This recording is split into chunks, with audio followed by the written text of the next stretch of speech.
All right, man. Vlad, I know you checking out the new tan, man. Well, how long does this tan shit last, man? I feel like I've been looking dark for a week. Man, remember when I came in? I'm like, oh, you look tan. Yeah, I do look tan, man. I was in Turks, man. I was having a good time out there. Just had a shootout out there. I know. I left just in time. Just in time. Hey, but let me tell you this. Let me tell you, and don't Tariq Nasheed and Dr. Umar me, people, but niggas fuck up everything good. I'm gonna tell you that Turks thing. I know they're saying that there's like some gang that did some stuff there, but it's getting wild in Turks.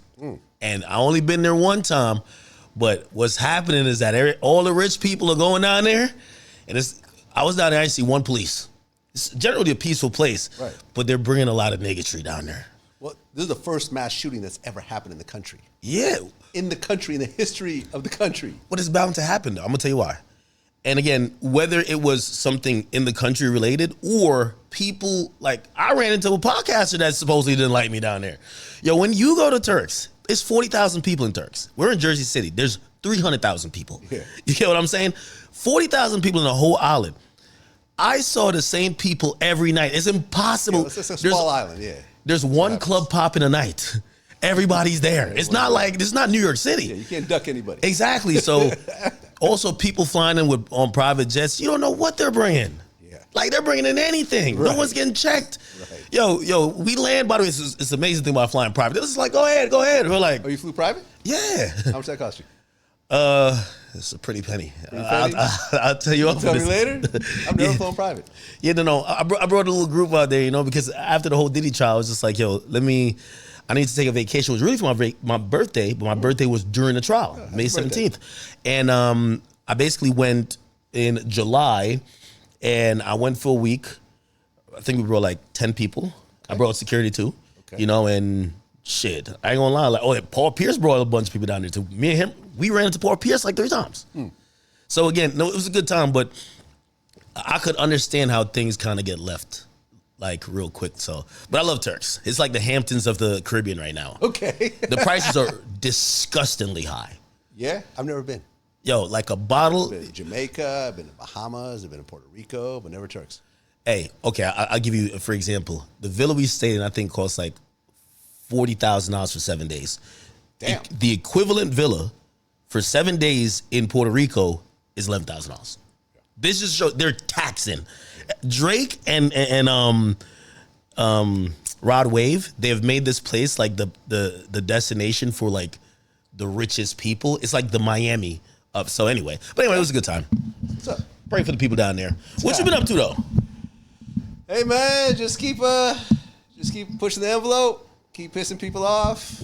I was number 6 on that complex list. You were number 2. Oh, yeah, we got to talk about it. By the way, the reason why I'm not going to name the price, I think Herbo's watching this damn interview, and he might be like, you going on private jets instead of giving it to Chicago. So we're going to talk about that, but we should probably start off with the media list. Yeah. This is, I believe, the 3rd inaugural hip-hop media power ranking list. Yeah. Comes out every year, and this year they had Kyson at 1.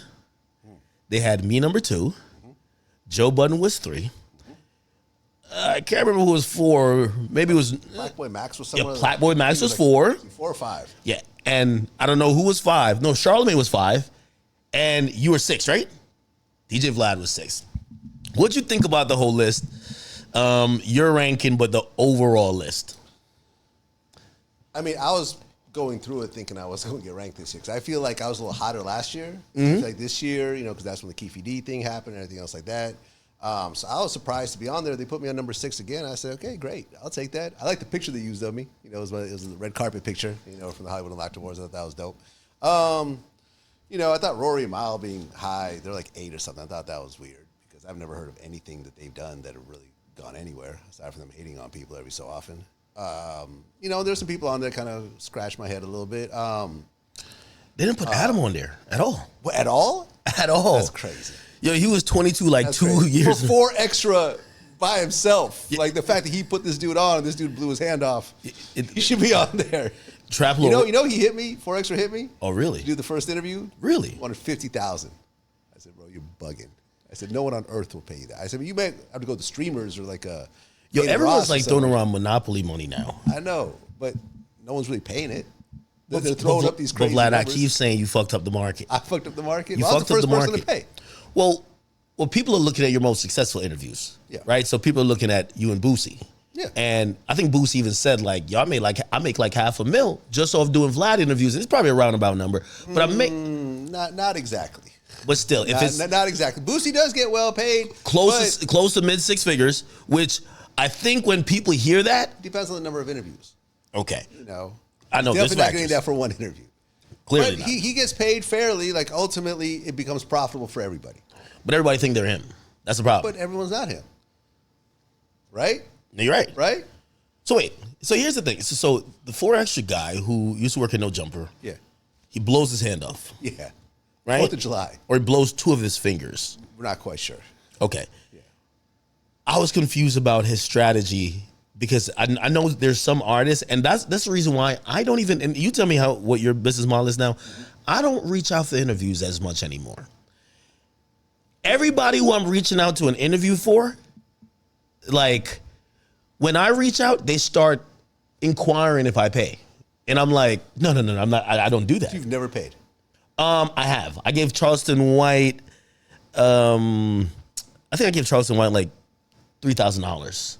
One of those, and it was really because I was talking to. If I talked to the person directly, no, but I was talking to his manager. I didn't really know who the manager. Like they kept saying, nah, Charleston's out here. This is early on in his career. He needs something. Like, yo, could you throw something on the Cash App? And I didn't want to look crazy cheap, and he was doing crazy numbers, so I gave him $3,000. But generally, I still look at the platform to say, hey, we still could command most of the most relevant interviews. I don't think I think like I was going to interview like Oskino, and when he was just like, yo, because I'm bringing everybody from Philly up I here. just did him today. Okay, well, I just left him actually. oh, really? Yeah. So he was like, he's like, yo, you bring everybody up from Philly, you got to bring me up. And I'm like, all right, let's do it. And he's like, yo, do you pay? And I think that just like blindsided me. I was just like, I don't know. It maybe I have to adjust my model, but Well, man, listen, it's just business. That's all it is. It's like if you pay him, let's just say 1,000, and you make 10,000. What's the problem paying him 1,000? Right? If you're making 1,000 and you make 1,000, then it's a bad business decision. oh, and I did pay. I paid Anglizzy. I did. I paid him for the second interview. Okay. Because the first one did crazy, and I did look on the back end. The only reason why is that I still kind of look at interviews in this traditional way of, yes, you're bringing views, which ultimately does profit me, but I'm thinking there's this quid pro quo type of exchange where I'm giving you promotion and visibility. Right. But I think we're getting to this new angle where like rappers aren't doing press runs anymore like that. We're getting more personalities who kind of give their opinions on everything. And that's a little bit different, right? That's why I paid Anglizzy, because I was like, yeah, his thing isn't to get press. His thing is to like, yo, I could bring you some views, compensate me. Right. Plus, there's just so many podcasts now. Like, you know, and you look at the new ones that are even doing well, like, Joe and Jada, and, every athlete or former athlete now has a podcast of some, Carmelo Anthony has a podcast. So you have all these podcasts competing for the same people. So the people are like, well, I'm not going to spend all my time just doing podcasts. Let's just see who's going to pay me to make it worth my time. What do you think? And I know we're kind of jumping all over the place, but there's so much things to talk about. Yeah. What did you think about Joe? Joe, supposed to leak numbers. He's making 900 something K a month just off Patreon. Uh-huh. We're not even talking about YouTube. When you factor in YouTube and everything else, New York Times did a write up. 20 million. They're saying he's making 20 million a year. Believe it? It could happen. It could happen. I mean, because those and this is sort of what's disappointing, that me and Joe don't really have a professional relationship.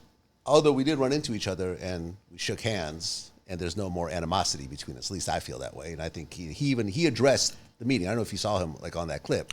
We ran into each other at Bergdorf Goodman. He was like, yo, Joe been very different since he got rich, man. Let me tell you this. Only a broke man harbors a lot of... When you're broke, I'm telling you, like, especially when you see the person you don't like doing better than you, fuck that guy. But when you're in Bergdorf Goodman, you're spending. We're both in Bergdorf Goodman. We're both shopping. You're both dropping a bag, like, yo, what's up, bro? What's like, up? It's all good. I saw him, and he was like, I didn't even see him. I look over, and he's looking at me. I'm like, oh, shit, okay. He's not mean mugging you, though, right? No, it wasn't a mean mug. It was just like oh, that's Vlad. And I'm like, oh, that's Joe. So I walk up to him, and I put my hand out, and he shakes my hand. I'm like, what up, man? He's like, what up? I said, yo, man, congratulations on success. He's like, thank you, man. I said, yeah, I've heard you say a few things, a few positive things about me. I believe you said, cool. I'm like, yeah, this is a little moment right here. He's like, yeah, it is. I'm like, cool. That's it. No pictures, let's go do this, no exchange of numbers. It's like, all right.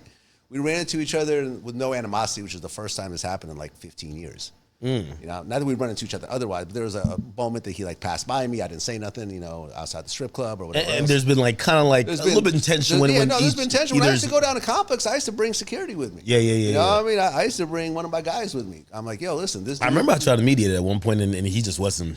He was like, I'll do it on your platform, but he was like really opposed to it. But I hear him give you compliments for the work you do. I went on his. I remember when he announced that 20 million thing. I went on his page. I said, "Congrats." People are like, "Oh shit!" Like this. I ain't gonna lie to you, and I'm a pocket watcher. I was, and this is not hate. I know the JBP people are gonna clip this. I thought because I'm not. I have a Patreon page, but I don't put content on there. Right, but he focuses on a Patreon. No, I know, but like, well, here's the thing: the idea that you could extract $15 million from your audience through pay per view is really impressive because when you think about advertisers, they look at hip hop audiences to say they don't spend money. Right. They give you their attention, they give you everything else, but they won't give you their dollars. So that's really impressive. For a second, when I very first saw it, I was like, this is a play from Joe. The OnlyFans models do that a lot. They'll be like, yo, we're making this amount. They're not really making that amount. Oh, you think he's going to OnlyFans kind of? No, they hype it up a little bit, but what happened is the conversation piece about what you're making gives a new visibility to the platform. Yeah, it gives all the promo that you're probably going to be making it by the time the promo done. Yeah, I mean, could it be 20 million? It could. I've had.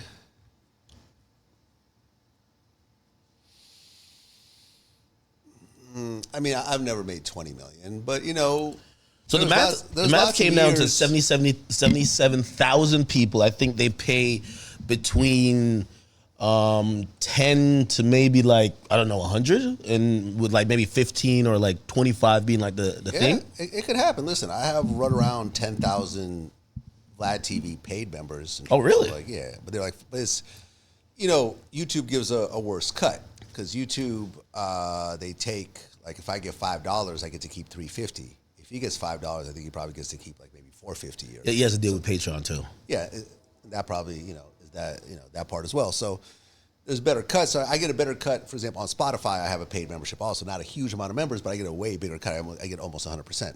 So it could be done. I don't know. I think it claimed in the article that New York Times actually went through the financials and actually said, okay, it's legit or something. I don't know. I definitely believe it's legit. Man, listen, congratulations, Joe. Listen, congratulations. If you're doing it, I see Joe. Listen, I pocket watch everybody, and I had to bump Joe up on because I always have a list of who I think is the richest media personalities, and I seen Joe got a Rolls Royce, a Ferrari. Oh, does he? Yes. Okay. That's what's up. You know what I mean? The jewelry looking a little bit shinier. Yeah. And I seen him, he just took the family on a vacation on the jet. You got to do the jet now, Vlad.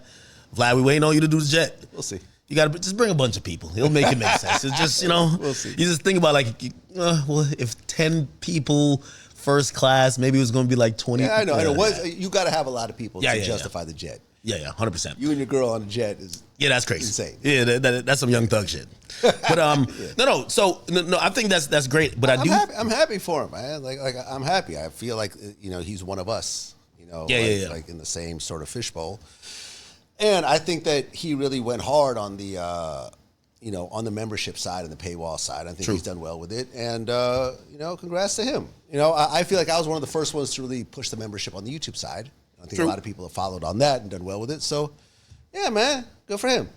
Good for him. No, absolutely. And I wish we had more of a working relationship where I could kind of learn a little bit about what he does, and then he could learn about in terms of some of the things that I do that he could probably make money off of as well, and so forth. Hey, listen, I like what I love about what Joe is doing. This is what the top. Drake always had a line. He's like, yo, really, it's only 1% of rappers making the money.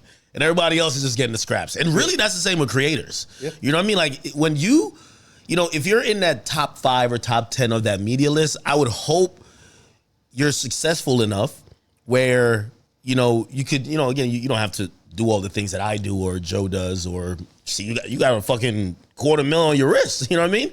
But you could have that luxury, in which I think it represents our industry, and especially as independent media creators, it makes us look like we're not just doing something, because long before, people was thinking like, yo, these guys are just hustling, like Complex is legit, but like, what they're doing is just kind of like, you know what I mean? No, I remember Ebro said like, yeah, you know, radio is the big thing, you know, podcasts is like the little crumbs, you know, they make an impact, but you know, but it's the little leagues, and radio is the big leagues. Can't say that anymore, because you'd be hard pressed to find a radio guy, even with a morning show, that does better than us. Yeah, no, absolutely. You know what I'm saying? And also, they're all trying to become us in their own way. And also has the autonomy to kind of do what you want. Exactly. Right? By the way, on the, you know, I did have 2 more comments about the media list. And you tell me where I think Whack 100 should be on it. Yeah, I agree.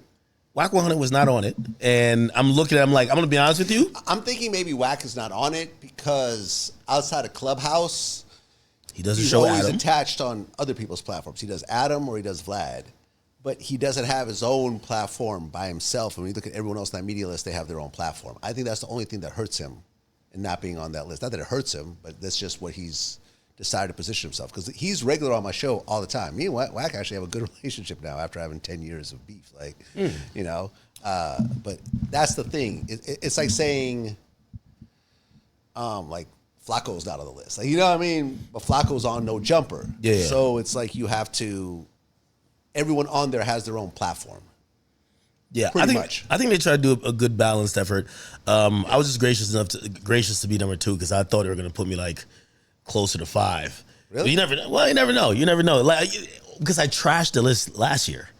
And I was like, I got to say this while I'm number 1, because it never matters when you're doing it when you're not number 1. Right. When you're not number 1, you're salty. When I'm number 1, I'm not salty. I'm just telling the truth. So I thought they were going to be like, yo, fuck you, and just kick me down the road. But, you know, thank you to them.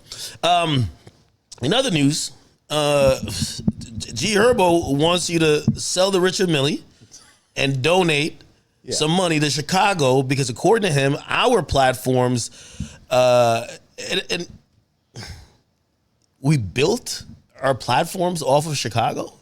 I think most of that maybe was aimed at me, but it was kind of, they lumped us both together, saying we should both just donate money, which, by the way, I have donated money to organizations from Chicago before, but this is like a new iteration of call to action, saying basically we need to give back to Chicago because we profited off of them. Thoughts? Well, I kind of think it was really more the bozo who was doing the interview. Right? What's his name? I don't know his name. Like Friedman or some motherfucker. It's like one of these, like, he wanted a geeky-ass Jewish thing. kid that probably got beat up, you know, and finally has a little bit of a voice and is trying to be tough, because he actually called you a bitch on Twitter or stuff like that. Well, of course He called you a bitch in the interview too. Well, yeah, he's trying to engage with me. I wouldn't. We already got the dossier on him. We got him doing blackface, all type of stuff. I just don't want to. Yeah, we just don't want to engage. What? I got he the does pictures. Blackface? Come on. Yo, show me the picture. Show me. I want to see this shit. Vlad, let me tell you. Fuck that guy. Because you know something? I said, hey, man, I heard you want to debate. Hit me up. I said, I'll do it on your platform or mine. Let's go. Vlad. He didn't even respond. Show me the blackface. This is him. Okay. And scroll over. No. Come on now. Look at this. Yo, listen, we keep the files. Look at this. Look at this. We keep the files on them. Look at this. You know? So, like, Well, you're a racist. Now, fuck you. So really, I could have I could have dropped that at any time. But again, Well, we just dropped it, right? Well, here's the thing. No fuzz it out. No, hell Don't no. fuzz it out. We want to see this. He's Man, yo, Herb, why are you even interviewing with this dude? This dude is a racist. He's desperate to try to get a back and forth to be relevant. Right. And he was probably looking for salacious talking points, and that's probably one that Herb bit on, because maybe the other things he wanted Herb to, like, to be honest, I've sat with Herb. I sat with Herb. I sat with Herb. We turned Multiple this big times. TV on. Yeah. And because he had said some tweets before about Chicago and me, and we went through them. I said, no, we're going to go off what you said, we're going to actually factually speak about this. And at the end of the interview, he pretty much backed down from everything he was saying. So like here, years later, I was like, you got baited into the conversation, and I understand. Yeah. But also, like, you know, I don't know how you feel, but I'm not in the apologetic mode anymore because I spent years. I always told people I could have done the War in Chirac better. I said, you know, I've done this media thing now for 15 years. With my experience at this point, I would have done it very differently. I would have had a lot more empathy. I wouldn't did it satirically. And I would have given a lot more different POVs with understanding the victims and the people who are being affected. Right. 100%, right? With that, I try to bridge discussions. I've tried to give back. But here's the thing, you know what I realize? You can never do enough. It's like, it's one of those things where it's like, you know, when we'll always kick you back in when it's convenient, and also we're going to rewrite the narrative, which is just not true. I didn't build my career off Chicago. It was one of the things I did. Yeah, I did not build my career off Chicago. I mean, look, me and Herb's people are talking right now. Oh, you got to get him on there. Yeah, so we're talking about doing an interview, and we were actually supposed to talk today, but he was like on flights and so forth. So we're talking about actually, you know, but we're in active talks to actually do something. Because look, the thing that everyone expects from us is like, well, what about what you do? Or what about? Oh, no, I definitely did that. Yeah, you did that. I definitely said you can't rob innocent grandmas. Y'all stole their credit cards, ran up a $1.5 million tab, went on vacation, bought designer puppies, $40,000 puppies. You and your whole crew, y'all got indicted by the DOJ. Y'all got indicted for fraud and scamming innocent people. You paid back, or you were ordered to pay back $140,000. Well, if we're talking about giving back, you're talking about giving back because you feel we should be charitable. Good. I think everybody in hip hop should be charitable. Yeah. You should give back what you stole. I'm sorry. That's not even charitable. That's just actually giving back what you have taken illegally. So, obviously, I don't think it's like that with her, but I'm glad you guys got to do something. I mean, look, like the obvious thing is to say, well, what about your lyrics? What about you calling, you saying GDK, which is Gangster Disciple Killer? Like that's the obvious thing, but really, I feel like Herb really got baited into that conversation. True. It's not like he just came on board and said, yo, let me tell you about Vlad and Ak, fuck them, blah, blah, blah. No, it's like he got baited into it. The guy's like, oh, because he's a bitch. Like, you know what I mean? It's like, you could tell like Herb was sort of going along with the energy of the dude with the black face. You know what I'm saying? Yeah. And, but I think for me, when I heard it, and because I know people that know him, and like I've interviewed him when he was a little Herb, multiple interviews. You can look at my YouTube channel. It's all there. You've interviewed Bibby too. Bibby's my man. We're talking about doing another one. We keep in contact. Yeah. Like I helped Bibby make millions of dollars by showing him how the stock thing works, and he went on and did great with it. Like so, me and Bibby, Bibby's done my platform multiple times. Like I rock with all these dudes. So I think like, instead of saying you have to do something, I have to do something, why don't we just do something together? Yeah, that'd be fine. Why don't all of us, because none of us totally have our hands clean in this. All of us have done certain things that ultimately, have had negative influences, negative repercussions that we can help out. I love what you just said, but I hate it when rappers never take responsibility. They'll use this, oh, well, it was my life. And I'm like, listen, if you've made a lyric about promoting violence. At the end of the day, all of us have done things that have unintentionally had negative effects. Yeah. Right? Whether it's reporting on a certain story or whether it's doing a certain lyric and saying certain things. So at the end of the day, none of us could say, look, I did nothing. I'm totally clean. Look, like the whole BTB Savage thing, I still feel bad about my role in that. I interviewed him. He told me about a home invasion and so forth. I didn't think he was going to do a picture next to a pool of blood, showing off his jewelry. But ultimately, that ended in the worst possible way. Like those guys kept, whoever he had beef with and whoever the friends of the dude that he killed in self-defense obviously kept getting madder and madder and madder and madder until they took it out in terms of his murder. So instead of us just pointing the fingers at each other and say, it's your fault, it's your fault, it's your fault, why don't we actually come together and do something cool? You know, why don't we, like, how about this? Like, instead of saying you need to donate, how about we donate? Yes. How about all three of us donate? Like, we each throw in a certain amount of money and we all donate. Maybe we even do an event in Chicago. I agree. And I'm telling you, I've ran into this issue so many times with rappers. Rappers don't take accountability. Like, for example, it's easy to say, you weren't from Chicago, so you doing this, you're worse. But they never say, well, my lyrics encouraged a young kid in Chicago who looked at me like I'm him. And when I said this is how I got down, he picked up a gun and may have went and did something. It's very hard to take accountability. And this is why I stopped having those conversations where I felt like I was damn near apologizing, because accountability only started and stopped with me.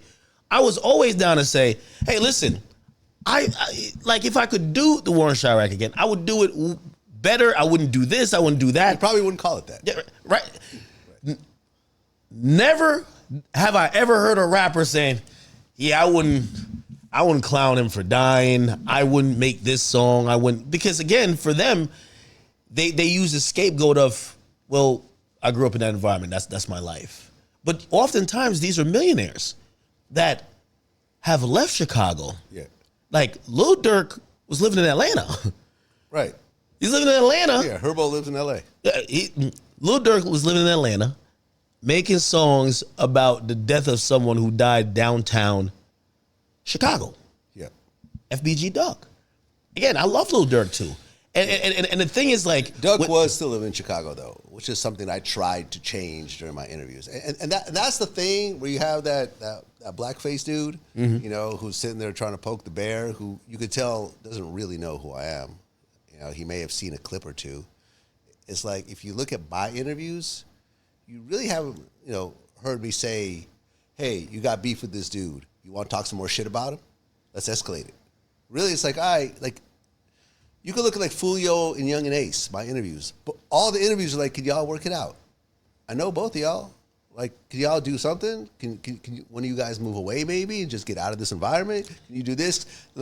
I've tried to get people on the phone together. I've tried to de-escalate things. Vlad, I've consistently tried that. It doesn't always work, but sometimes it does. Vlad, you can't negotiate with terrorists and you can't negotiate with ignorant rappers. Here's the thing. You're trying to give context to how you do interviews, your style, and how you don't believe your fan, the Flames. They're always going to say something. They're going to be like, well, you asked him this that got him locked up. Like, they're always going to have some. They're going to move the goalpost, because here's the thing. And, you know, it took me a long time to learn this. When someone doesn't like you, they just don't like you. You just got to go die for them to be like, oh, okay, fine. Even then, it'd be like, all right, finally this piece of shit's out of here. You can't appease these people. Listen. Me and Boosie about to do another interview. I'm going to bring this up. I said, look, during my era, people dissed each other. You know, like Ice Cube kind of raised the bar. We didn't know Vaseline, right? That was like a really harsh diss record where he's talking about basically someone butt fucking someone else. Like, you know, like Eazy's butt fucking the rest of y'all and taking all your money, right? That was, ooh, wow. And then Tupac raised the bar. That's why I fucked your bitch. Like, oh shit. You know, die slow. I fucked your bitch. I want you to die. The bar has been raised. Then Chicago raised it. Now you're talking about smoking on your dead enemies, right? That was, once again, the bar has been raised or lowered, you know, however you want to look at it. So then the Fulios of the world, you know, come in. Now you're talking about your dead enemies and you're doing videos in a graveyard, holding up the pictures of your dead enemies, and some of these are kids. Some of these are Vlad, like 14, 15 years old. Tuka was a 14-year-old kid. Vlad, we're being way too nice. Right, but we're being way too nice. Okay, trust. So I'm saying, like, you're having this. They keep raising the bar to more and more ignorance. I told Boosie, I said the next thing's gonna happen is somebody's gonna dig up one of their enemies and make a music video with them.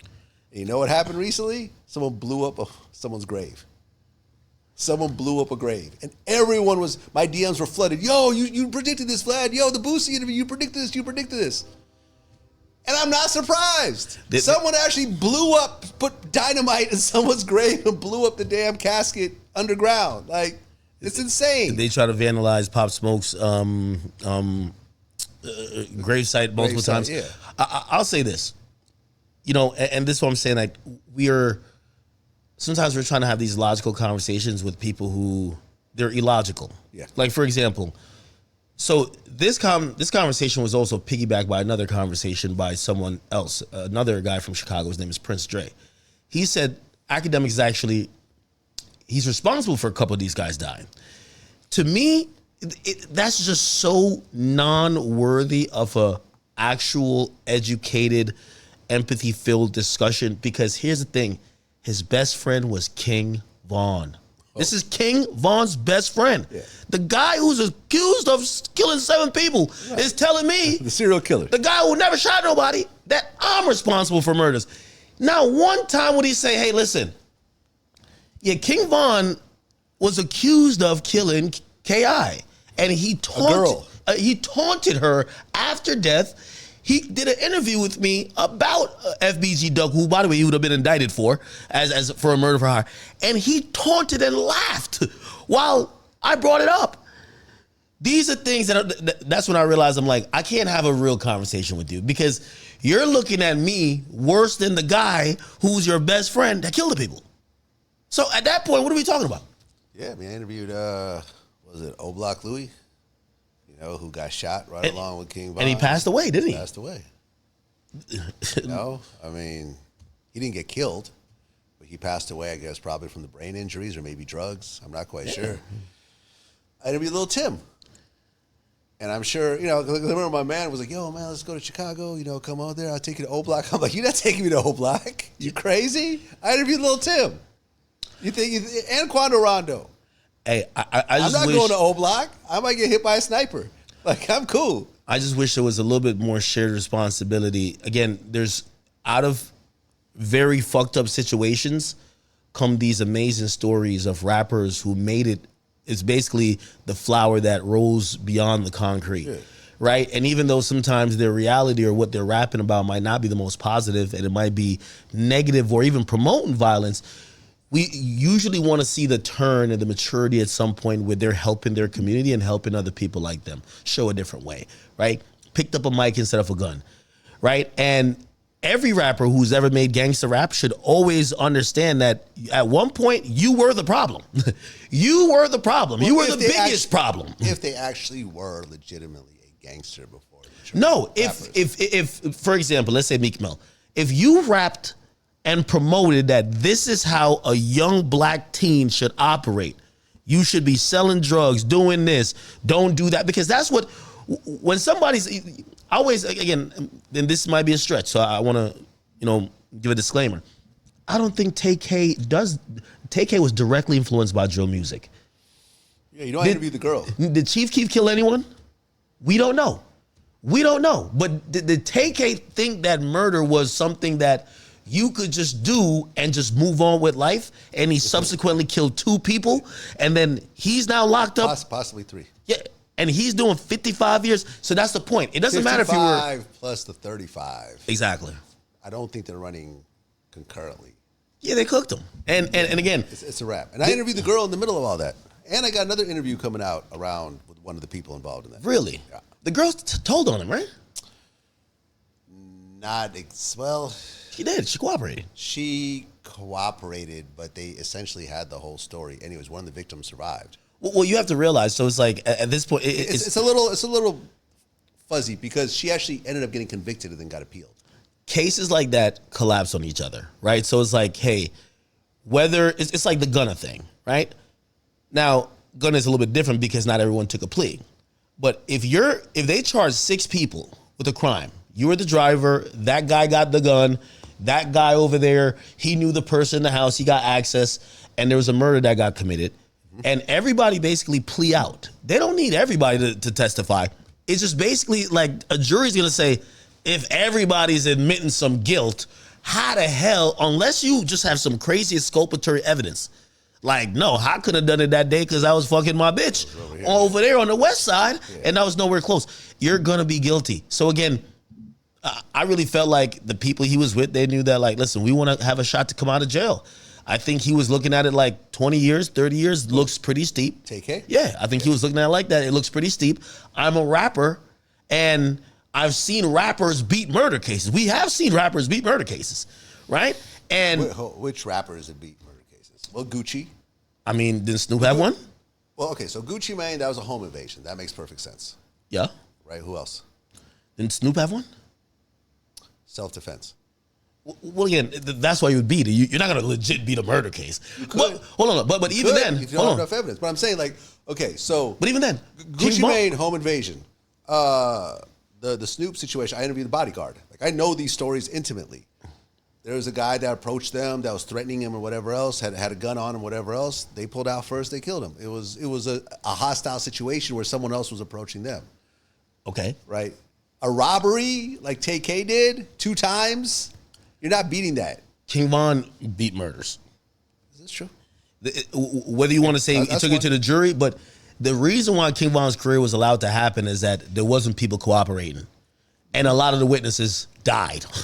Like, you know, he has a lyric where it'd be like, yo, just don't be witnessing shit. You know what I mean? And so it's like, hey, it is what it is. But King Von legitimately beat a murder.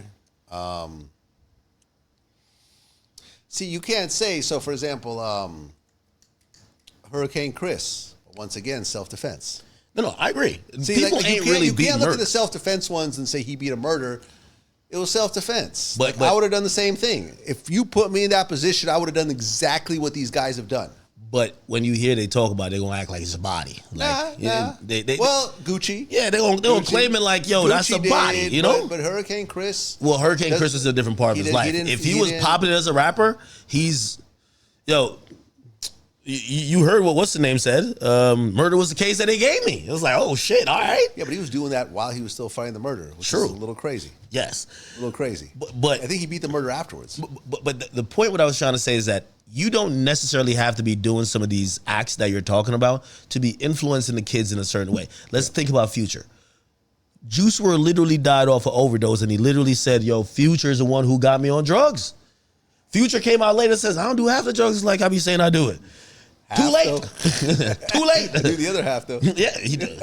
So, hey, not to switch gears here, but this is why I think that G Herbo should probably think twice about sitting with you, because your evisceration of Tony Busby was masterful.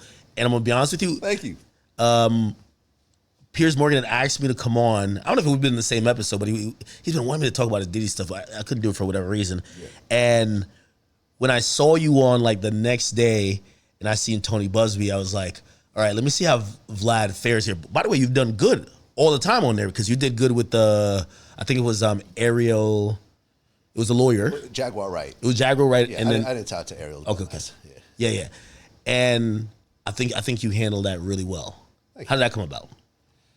Who, Piers Morgan? Well, not Piers Morgan, but like that conversation, because you look real prepped for it. Did you know you were going to be talking to him? I mean, they gave me the topic, the overall topic.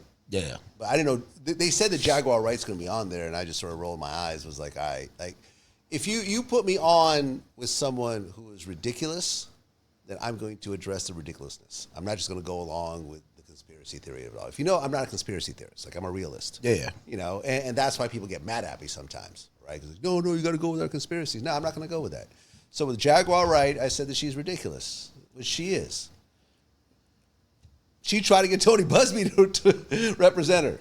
And even Tony Busby said that, no, really? I'm cool. Yes. Because she was like, oh, I'm talking to Tony Busby. And I guess Tony Busby's office said that she has approached us to represent her, but we are not representing her. Wow. If Tony Busby doesn't represent you, you know you're on some bullshit. Yeah, I don't think that was the finest hour for Tony Busby speaking to you, which I would have thought an attorney would have been way more wittier, shrewd, and also have a lot more things to probably drown you in the minute details of these things. He called me a knucklehead. That was the comeback. You're a knucklehead. Yeah, but it's like, call me a whippersnapper. Like, what kind of old school insult is that? That is so silly. Well, look, with the Tony Busby thing, I just have a disdain for these types of lawyers that take on these shakedown cases, right? Now, look, he represented the girl who sued Shannon Sharp, right? Now, I do believe that was somewhat of a shakedown, but at least you could say They really knew each other. They really had a relationship.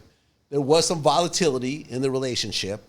And there was something that she may have been able to convince a jury of if all the evidence came out. I think it was a damning tape. Yeah. They had a Cassie tape. I think they had something. I feel like they had something because originally he offered $10 million and they turned it down. The rumor is, and it's not confirmed, is that he paid $23 million to settle this thing.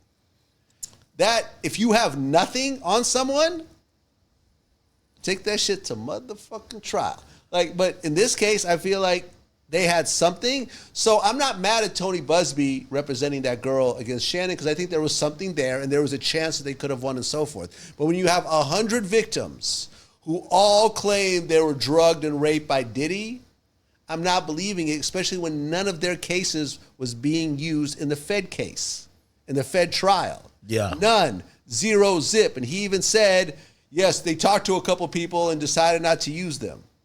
But they used the Punisher. They used this other escort.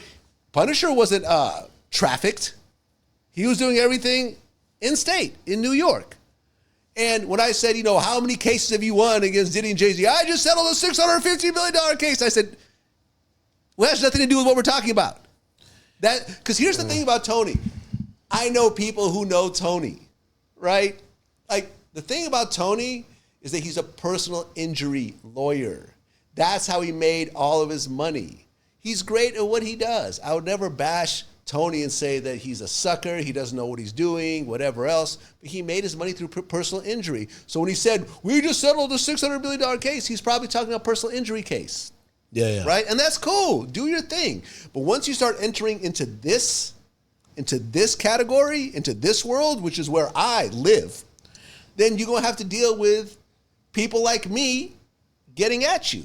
So when you want to have 100 victims, and one of which was a girl who claimed that Diddy and Jay-Z raped her when she was 13 years old, her own father said it was nonsense.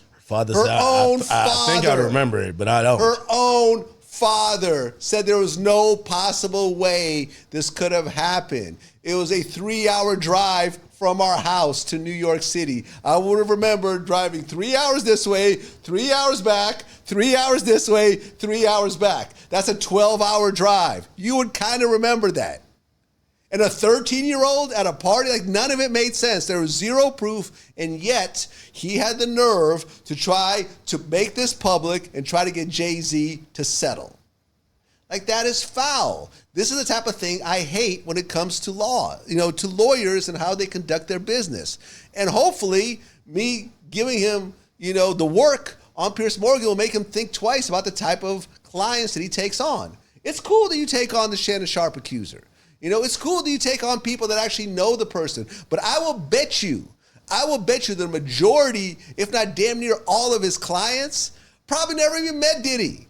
And probably never had any sort of relations. 100%. I've been to Daddy's House Studio. I've been to a Diddy party. I've been around Diddy. Would I ever accuse him of anything? No. Why? Because nothing happened. Nothing happened.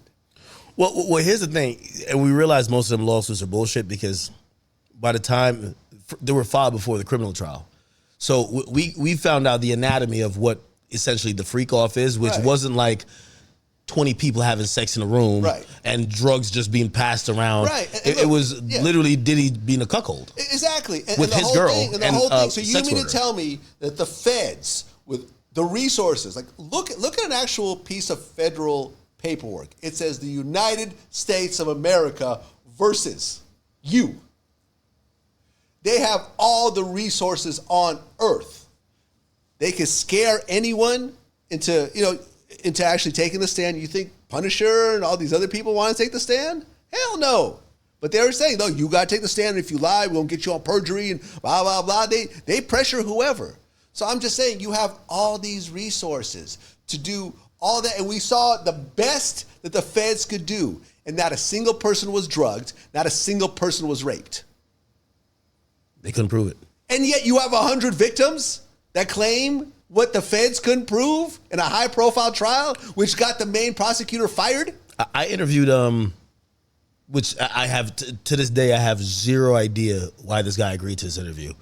But Lil Rod. Oh, you interviewed Lil Rod? Yes, Huh? his publicist reached out. How did that go? It was probably devastating for him because through by the time I did I think I did my Brian Steele impression. I buttered him up, and at the end I laid it on heavy. Pause. And by the time we got to the end of the interview, he said, "Are you working for TMZ?"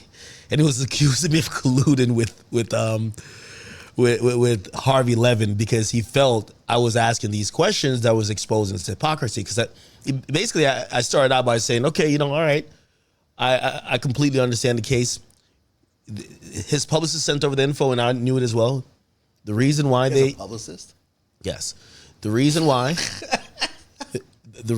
they went into the house of Diddy on a search warrant, they used his lawsuit. It was pretty much the first lawsuit after the Cassie one. Huh. They couldn't use Cassie's lawsuit because it was too far in the past.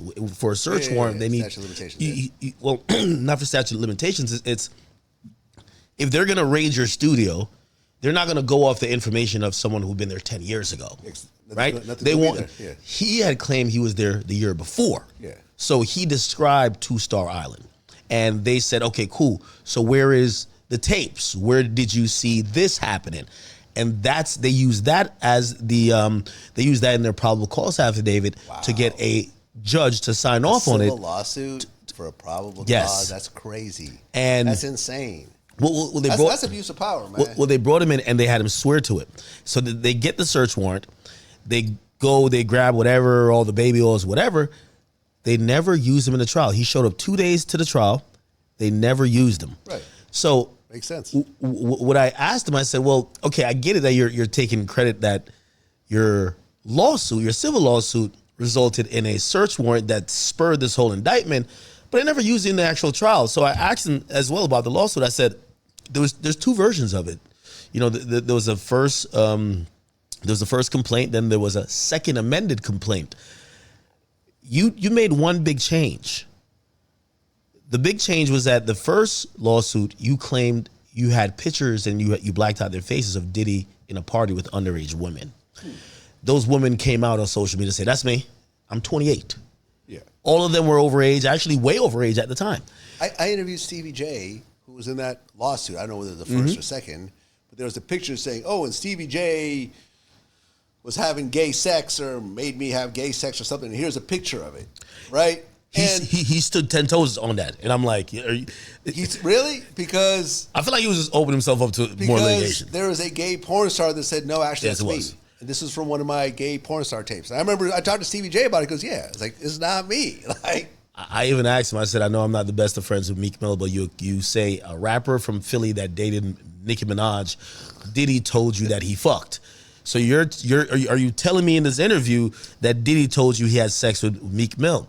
And you could tell, like, his brain was moving really slowly, but moving to be like, well, I can't. If I say that, I'm opening myself to a shit ton of possible defamation litigation by saying on an interview, as opposed to kind of alluding to it in a lawsuit through a lawyer. You get what I'm saying? I mean, listen, Stevie said that Lil Rod was around, but he was just like a little engineer or something like that, and he wasn't involved in none of the shit that they were really doing, like barely. So man, listen, it's a free for all. It's a free for all, and it's a money grab, and there's really nothing more to it. Like we all got to see the best that the feds had to offer in that trial, and all I saw. And if you look, like, there's a couple days before the verdict, I was at the Hollywood Unlocked Awards, and I was on the red carpet, and Shirley Jew interviewed me, and she said, Vlad, what do you think will happen?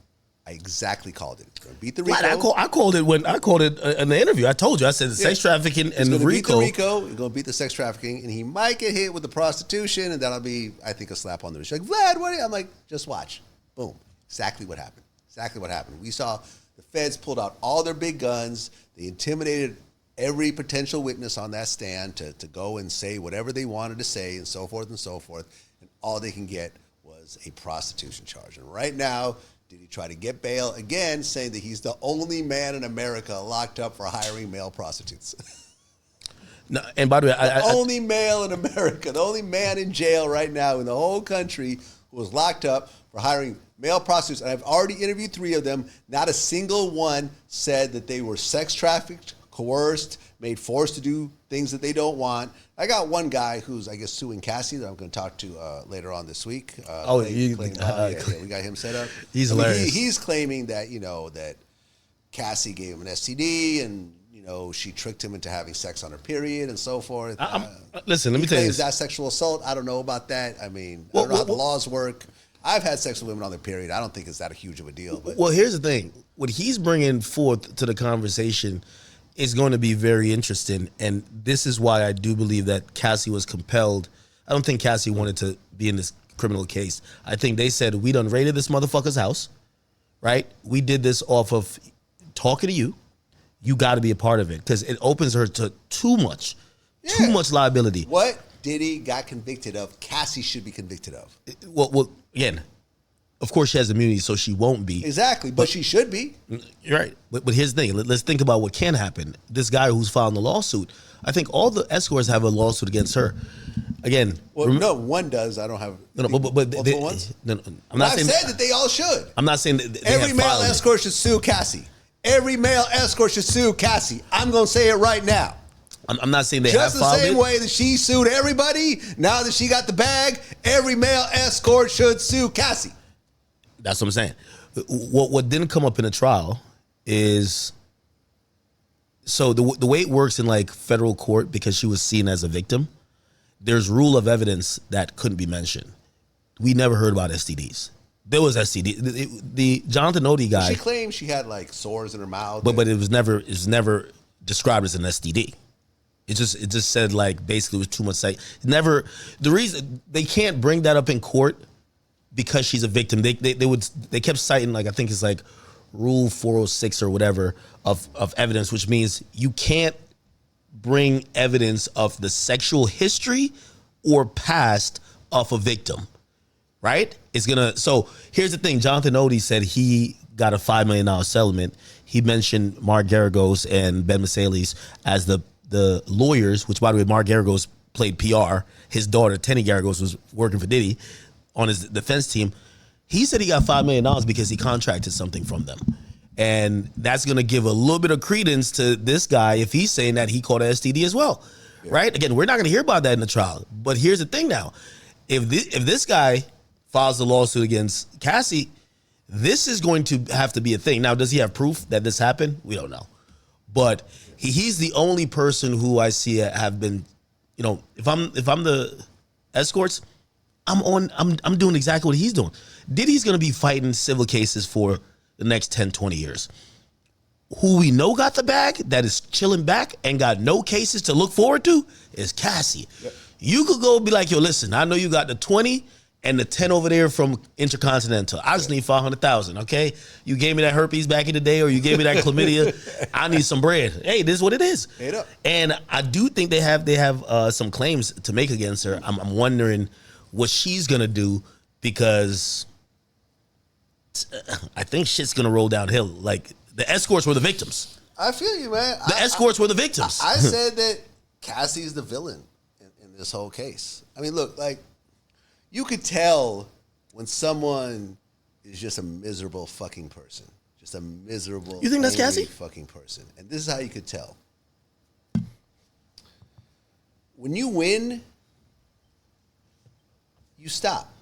Because whatever you feel you went through, you're compensated for. Nobody could say $30 million is not enough for Cassie. Yeah. $30 million. She got the 30. She got $30 million, right? She got $20 million directly from Diddy. Mm-hmm. She put him in jail. She made him lose hundreds of millions of dollars in endorsements and potential business deals. True. She embarrassed him to the whole world. The whole come on the nipples thing will never go away. True. He can't win an argument with a man. Yeah, fuck you, you a bitch. Well, I didn't rub dudes come on my nipples. What are you going to say to that? No Diddy has become the new no homo. True. Right? And he's still facing potentially 10 years. After all that, and he's still in jail, up to the point of the trial. After all this, what does she do? She writes a letter to the judge saying he shouldn't be let out before sentencing. Yeah. Seriously, you're fucking miserable. Like, seriously, I'm scared. I'm scared if he gets out. You got $30 million. You're gonna hire CIA and Navy SEALs to surround your house if you're that scared. In fact, I bet you Diddy is so much more scared of Cassie than the other way around right now. No, of course. I think Diddy is terrified of Cassie. Nobody has messed up Diddy the way Cassie has.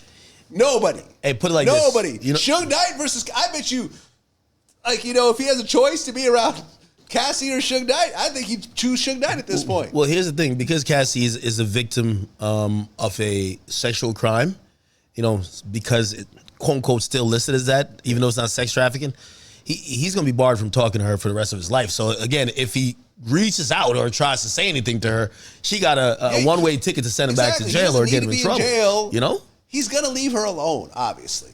He's not interested in her anymore. Like, seriously, like, look, Cassie, you won. You won. But we got to talk about the obvious. This is the biggest come up of a C-level celebrity of all time. But we got to talk about the obvious. The biggest come up ever. And yet, at the very end, you still want to send a letter to the judge to keep him in jail for a few more months? But Vlad, think about this. Miserable. Just a fucking miserable-ass person. I have a very different opinion. I don't think she's miserable at all.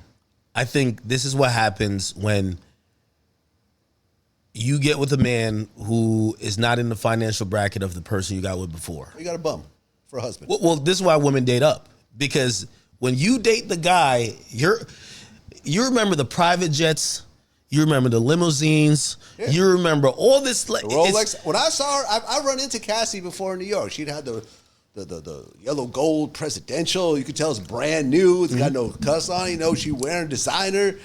When Shine said that they were out in Paris, he saw Diddy spend $500,000 on her.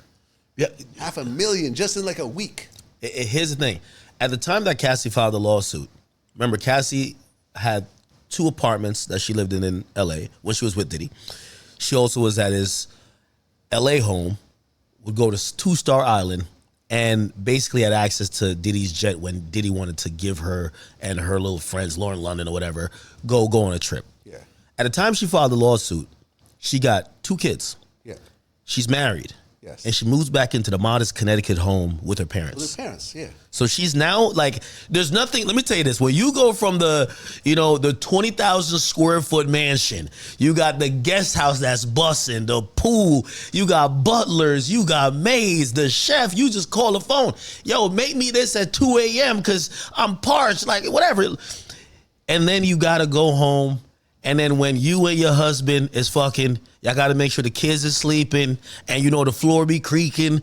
The bed is kind of got them old springs. It's not even Tempur-Pedic. So you're trying to make sure your mama don't hear it's a bad life. And now you start looking at this guy, you start resenting him, but then he's going to start resenting you back in return.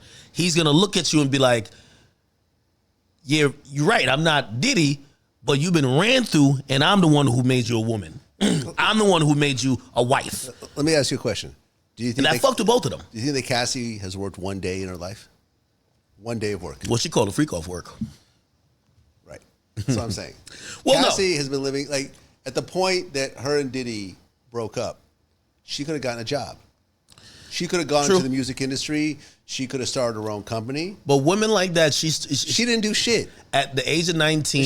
She's a bum. Let's just keep it 100. Like, Cassie's a bum. But most really pretty women are bums. No, that's not true. No, that's not true. If you're a pretty woman fucking with a millionaire and you're getting your bread buttered on both sides and you're just sitting with that person, at a point you stop working and you start being their girlfriend or you start doing ancillary things to them, you stop basically working. And even after, you can't name, listen, you name any. Name some? Where you going? Who? Kimora Simmons. Okay, you're talking about like a chick who's very different from everybody we're talking about. Simmons. Everybody's baby moms we're talking about. Massively successful company, went on to have successful companies. You see it all the time, man. You saw boss women all the time. Hold on. And some people even... if you get with an Instagram model, then yeah. Or if you get with someone who really can't sing and, has one hit that her boyfriend wrote for her, then yeah, you don't get that. Well, how old was Kimora Simmons when she met Russell? Okay. Now here's the thing. She was a model. Yeah. She wasn't a business savant at that point. It could be argued. Baby fat was under her control. Yeah, and it did very well. I know a bunch of girls who used to wear baby fat during that day. That wasn't all Russell. No. That was not all Russell. I get what you're saying. Russell's my friend. Like, I have conversations with Russell. I get what you're saying, but he he set her up as a businesswoman. Yeah, but you can set up anyone and they'll fuck it up if they don't know what they're doing. I'm not saying that's not. I'll give her credit for that. Yeah. What I'm saying is that she wasn't like, oh, I'm here for business. She took advantage of an opportunity, which is very admirable. Yeah. But the idea, the majority of women who get with a guy who's rich, sometimes they don't even have the opportunity. And again, I'm not over here like trying to cape for Cassie, because I think she should have got a job, right? But what I'm telling you is that even going to 50 Cent's baby mama, who got caught up in this as well, the lifestyle. Another person didn't want to get a job. Yeah, the lifestyle that they're used to, they can't even think of a job that could give them the appropriate funds to continue to lead the lifestyle. You want to know a job she could have gotten? OnlyFans. Well, Cassie could have done OnlyFans. Well, you have to remember, with you're right. Well, OnlyFans didn't come out. You see the naked pictures of Cassie, the ones that leaked? OnlyFans still online. OnlyFans didn't happen until 2019. There was versions of OnlyFans. Like she could have done. There was. You have to remember every version of Cat Stacks, Superhead, all of these women who were like notorious, like promiscuous women wrote a book. They're broke. Respectfully, you know why? Until OnlyFans, there was not a real way to monetize your sexuality or promiscuity. Porn, right? Yeah, but once you're in the porn business, you're not gonna be a chick that's walking around with a rapper and him taking you kind of serious. He's gonna give you $2,500 and just fuck, and that's it, right? Like these women were living a life almost like Superhead was saying, "Yo, I was Wayne's girlfriend for a while." You get what I'm saying? Yeah. So I know Corinne. If she had OnlyFans, she'd be Ruby Rose. She'd be Ruby Rose. You get what I'm saying? Like I think later, because she did do a porn scene later on. Who? Ruby Rose? No, Corinne Steffens. Not later on, early on. Before the book came out. Her and Mr. Marcus. Yeah, I know. It's my man. Oh, shit. You know that nigga too? Yeah. So Vlad, man, we got to check your house as a baby oil gang. Yo. No, but yeah. So I know everybody, man, one way or another. So here's the thing. These women are, and I'm not giving them any type of like scapegoat like explanation, but yeah, they're in this type of situation, and the idea that they felt trapped, like Cassie felt trapped. Cassie said, if I break up with Diddy, who am I going to get with? Jay-Z. Jay-Z's taken. And listen, there's always a reason to be a lazy bitch. There's always a great reason to be a lazy bitch. All right? True. There's lots of them out there. And there's also a reason to be a hardworking woman. You know what Cassie could have done? What? She could have gone to college. She could have gotten a master's degree. She could have gotten a law degree. Instead, she sat at home and let her bum-ass husband be a personal trainer and not make enough money to move out of their parents' house. No. She could have done something. Does she even have a high school diploma? Like, honestly, like at the end of the day, like you could always be lazy as fuck. You could always sit there and look at the man to save you. And then what do? Then you go and sue your ex. Like you're not going to convince me. Like I've been around hardworking women. I've been around women who, you know, although I financially help them out, they still go to work every day. No, not yet. And they still keep a job and they get promotions. You know what I mean? And I've never been the type of man that say, yo, hang out with me and call in sick and get fired, you know, in 2 weeks because I'm fucking with you and I don't give a shit about your job. Like, if you have a job, I want you to keep that job. You see? But at the end of the day, there's always a reason to be lazy. And Cassie's just lazy. Well, listen, I'm not saying she's not lazy. The point what I'm trying to say is, how do we get to the point of the lawsuit? I don't believe she files this lawsuit if she's not married to this guy. I think this guy has heard all the stories. Yeah. I think what she got pissed off about, she's watching, like I've seen many girls become so negative and bitter when they fucked with the guy for 5 years. She always wanted a baby. As soon as he gets with the next bitch, baby's out, is out. Right, you know what I mean? Baby love, I heard pissed off a lot. Yeah, and even if they're over them, they're angry and they're almost like, I wasted my time, right? It's almost like buyer's remorse in a way. And I think that husband, you know, I've heard many situations where, okay, a guy's with the girl, you find out that girl did some real freaky shit or she cheated. And in her explaining it to you, like, yo, well, I didn't really want to do it. And I've heard the guy say, wait, so he took it from you then? it turns into an allegation. Why? Because she's trying to remain wholesome in his eyes. I could imagine when she's explaining her past to her husband, she's not saying I was loving the freak offs. She's probably saying, no, he was beating me. He was doing all these. What she told on the stand, what do you think she told him? She told him a version. You can tell him whatever you want. I've interviewed 2 escorts that have been with her, and they both said that she was having a good time. No. She would pick them. No. Like Don the dealer, who is a tall, well-built dude with, a black dude with green eyes, said that Cassie picked him from a website, and she, he came over. She was attracted to him. She wanted him to come back. They would hang out. They would kid around. Like it was like a cool vibe. He said that if he felt on any level that she didn't want to be there and she was uncomfortable, he would have just left. It wasn't that much money. They were getting paid like $3,500 to hang out for like 8 hours. At the end of the day, none of these male escorts were getting rich. And all of them said she enjoyed it. Like one of the dudes, he also said like Jane Doe, we know who that is. I actually got, anyways, long story. Jane Doe. She hit you up? No. Long story. I'll tell you off camera because, Okay. Tony Yayo told him, man. Shout out to Yayo, man. Shout out to Yayo. Like, he said that she was so into the freak offs.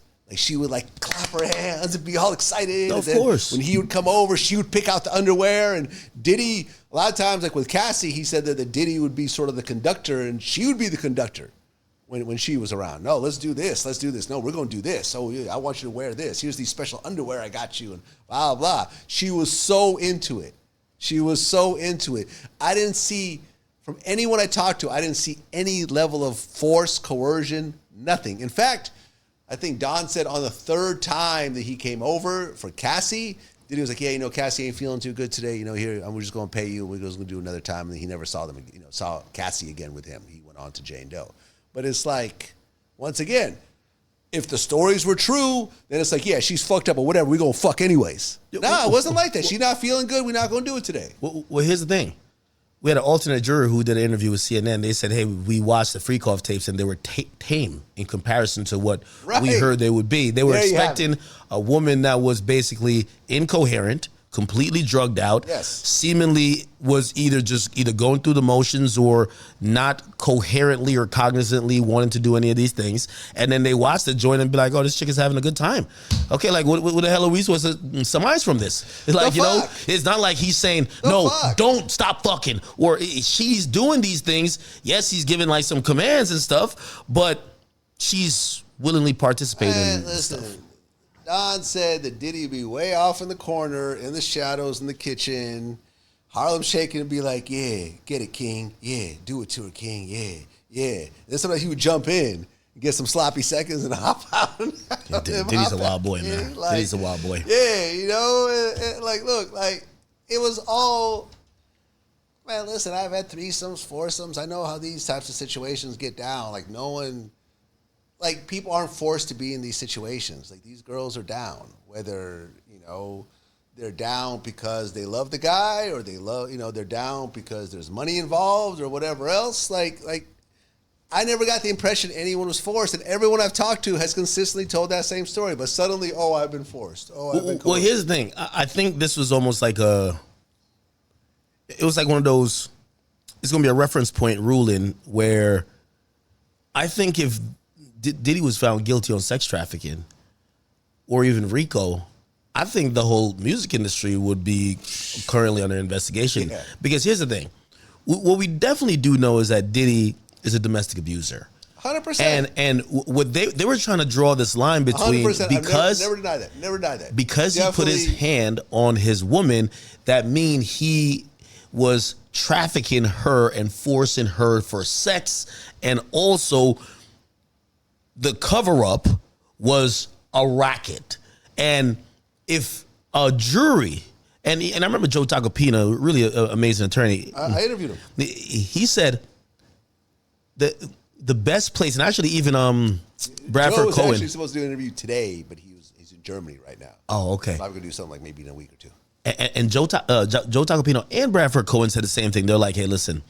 And actually, this podcaster who I had on my show, Sean G, he said the best venue was New York. He said because New Yorkers could smell bullshit. Yeah. They just weren't going to sit there and be like, as much as you just keep playing that one hotel video where he's beating her and you have these tears from this woman, blah, blah, blah, blah, it's going to now sound like sex trafficking because they were trying to turn, hey, listen, you were violent with her, you sex trafficked her. And if that's the case, any nigga who's ever put their hands, not saying no guy should put their hands on their woman, but any guy who has done that and may have been a little bit freaky with his girl, maybe have a little kink, you sex trafficked her. Listen, I had a long conversation with one of the top lawyers, a name that everybody knows, but this was a private conversation. He was close to this case. He wasn't on this case, but he was close to this case, like intimately familiar with a lot of the details before the case even started. And he said, he told me this months ago, he said, this is a domestic violence case that spiraled into a RICO and sex trafficking and prostitution and everything else like that. But at the heart of it, it's a domestic violence case. And if Diddy was being charged with domestic violence and it was within the statute of limitations, I absolutely think that he would have lost, 100%. But domestic violence wasn't any of the charges. See what I'm saying? So it's like they're bringing up, and I'm sure the feds probably leaked that tape to taint the jury. Yeah, of course. Sure of it. Either them or Cassie, either the two. But this is not what it was about. Is he a domestic abuser? 100%. We all saw it. Plus, we've heard lots of other stories on and off camera. Like I've heard a story from like his chef. You know, like there was another male escort that said that he saw her like beat up Cassie. You know, saw him beat up Cassie and stuff like that. Like I get it. He physically abused her. A lot of this was crackhead behavior, two drugged out couple, a drugged out couple that's beating each other up, getting high, messed up, whatever else, doing weird sex shit, rubbing cum on nipples and drugs involved and whatever else. But that's not what the case was about. The case was about RICO, sex trafficking, and prostitution. And the RICO and sex trafficking was all bullshit. Nobody was being trafficked. There was no fucking RICO involved here. And what I feel is that ultimately what he got was fair. Now, we'll see what the judge does because the judge has a lot of leeway. A lot of leeway. And what's interesting is, like, for example, I had Judge Mathis on my show, right? Because we could all be like armchair lawyers. Yeah. We could all be bootleg lawyers, how Mathis likes to call, me and Johnny Gill. You know what I mean? But, like, I'm talking to a real judge now. Now, he's a state judge, not a federal judge, but clearly he knows more than all of us put together. What he said was interesting. He said, although the charge itself is not that serious, all the stuff that came out on the stand in terms of the abuse and the craziness and the breaking into the house and the blowing up of the car and this, that, and the third could actually give the judge leeway to give Diddy a stiffer sentence, more than like a time served or like a year extra. So he could potentially get hit with like a 5 or 10 year if the judge feels that there's enough. But, I also feel that the prosecutor getting fired also sends a message to the judge that basically even the feds think that the whole thing is bullshit. So yeah. We'll see. We don't know. Judges, man, like you think, and I've gone through so much court shit, a judge could do whatever they want. They could really go all over the place. Like Arab got 35 years because he was mean mugging the judge during sentencing. You see what I'm saying? The judge even commented on it. Oh, I see the way you look and your expression. I feel that you're not, you don't feel bad about the things you did. I'm going to give you 35 years just because you're pissing me off. Judge could do that. And then you got to deal with appeals and whatever else. I'm going to be honest, and I'll predict it now. I think this ends with a pardon. I think he's getting 5 years. I think. You mean a pardon from Trump? Yeah. Possibly, yeah. I've been saying that too. The pardon only opens up with the RICO and sex trafficking off of the books, but it's like for example, people like throwing out ideas that Trump might pardon like Ghislaine Maxwell. That's crazy. We've never seen a president pardon a sex trafficker. We just haven't seen it. Is that what she got convicted of? Yes. Okay. Yes, she was the co-conspirator in the sex trafficking ring. With Diddy, he cleared those charges. Yeah. So he's a purchaser of penis. That's it. Penis purchaser. Yeah, and prostitution, is one of those professions in the land. I mean, same thing that Trump was guilty of. Because I interviewed, what's her name, Stormy Daniels. Yeah, he paid her to have sex with her. Yeah, A lot of allegations about that. So what I think, I think that part is true. He was convicted of that, I believe. Convicted of paying her off to try to campaign funds. No. Well, he was. Well, he actually won. He won $5 million from ABC. Oh, really? Because they called him.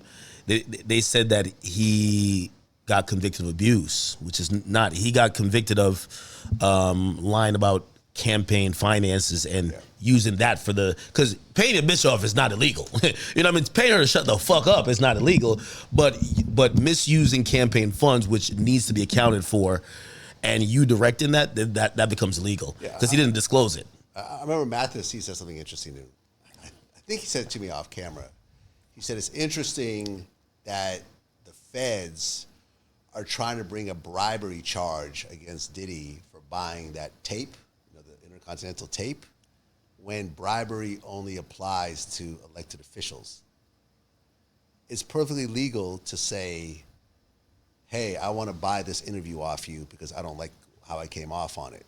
He said, if buying footage that embarrasses people is illegal, half the NBA would be in prison. You know what I'm saying? Like, no, that wasn't what it was. The bribery was for, the bribery goes with the witness tampering when grand jury was happening. So they felt that he was trying to bribe. What did he bribe? Mia. And she said when he finally called her, because D-Rock had said, hey, listen, because she said she was running low on money, and D-Rock said to her, well, if you're running low on money, you want me to send you some? And she's like, no, I'm good. And he's like, all right, you sure? But he said, yo, Puff's going to call you. He want to jog his memory. Just make sure you pick up. She says when she seen the call, she threw the phone, and she ran out of the house and started crying. So that's what they're saying. They were trying to bribe. They were trying to say he's trying to bribe a witness in a grand jury hearing. However, Diddy's lawyer says we had no idea that grand jury is a secret anyway. We didn't know she was being involved with that. But anyway, the reason I'm saying 5 years though, I'm saying 5 years from the judge because the judge has been a fair judge, but he's a give and take judge. I've learned. You know, he's not like one of those people, like the judge in the YSL case, you could tell he had so much of Fulton County DA shit. He was just basically like, Thug, go home, man. No, wait. The first judge or second judge? The second judge. Paige Whitaker. Yeah, we're not talking about... First judge would have thrown the book at him. Yeah. He couldn't wait because it got personal. With this judge, even him deciding to not give bail and said, hey, listen, what you're accused of, and some of the things came out are very violent, I think he's looked at the process of so many of these quote-unquote victims, and even if he wasn't convicted for sex trafficking, he wants to hold him accountable a little bit, which he could only do so much. There's guidelines. So it's like these two, you can't go above 5 years, but I think he's going to go close to it. He could go time served by that time. First offender, no previous record. It's supposed to be like between 15 and 21 months, which is like 2 years. Yeah. But he could go slightly above that, which I think like 36 or possible 40. I think he's going to look towards that, which is going to run past Trump's term. Last day when Trump's getting out of office, Diddy's coming home. Biggest Diddy party ever. Look, I interviewed Roger Bonds, who was Diddy's bodyguard for like a while, and he talked about maybe like... Why wasn't he in the trial? They reached out to his lawyer, but they never followed up. So they didn't interview him? Nope, not according to what he said. That's odd. Because for this to be a racket, you needed the bodyguards. The assistants said remember, RICO means it's a conspiracy charge, that's meant for a corrupt organization, but it needs to be a known criminal plot. All the assistants said, we were just doing what we were told. Right. They didn't know that there was a criminal activity happening. Right. So they can't be part of or a co-conspirator. The only co-conspirators for Diddy would have been KK and the bodyguards who were covering shit up, and KK who was setting shit up. Who was KK? Christina Karam. That is right-hand woman. That's the one who Cassie reached out to saying, hey, listen, I was just giving you the heads up. I sent it to Puff, but I don't know if he changed his number. I'm writing a book. And she's like, hold on, I'm going to talk to Puff about it. She talks to Puff, looked like they were like, yo, this bum-ass bitch, she's down bad. when she talks back to Cassie, she says, yo, listen, I'm going to be honest with you. That shit ain't going nowhere. Basically saying, we're not going to give you no money.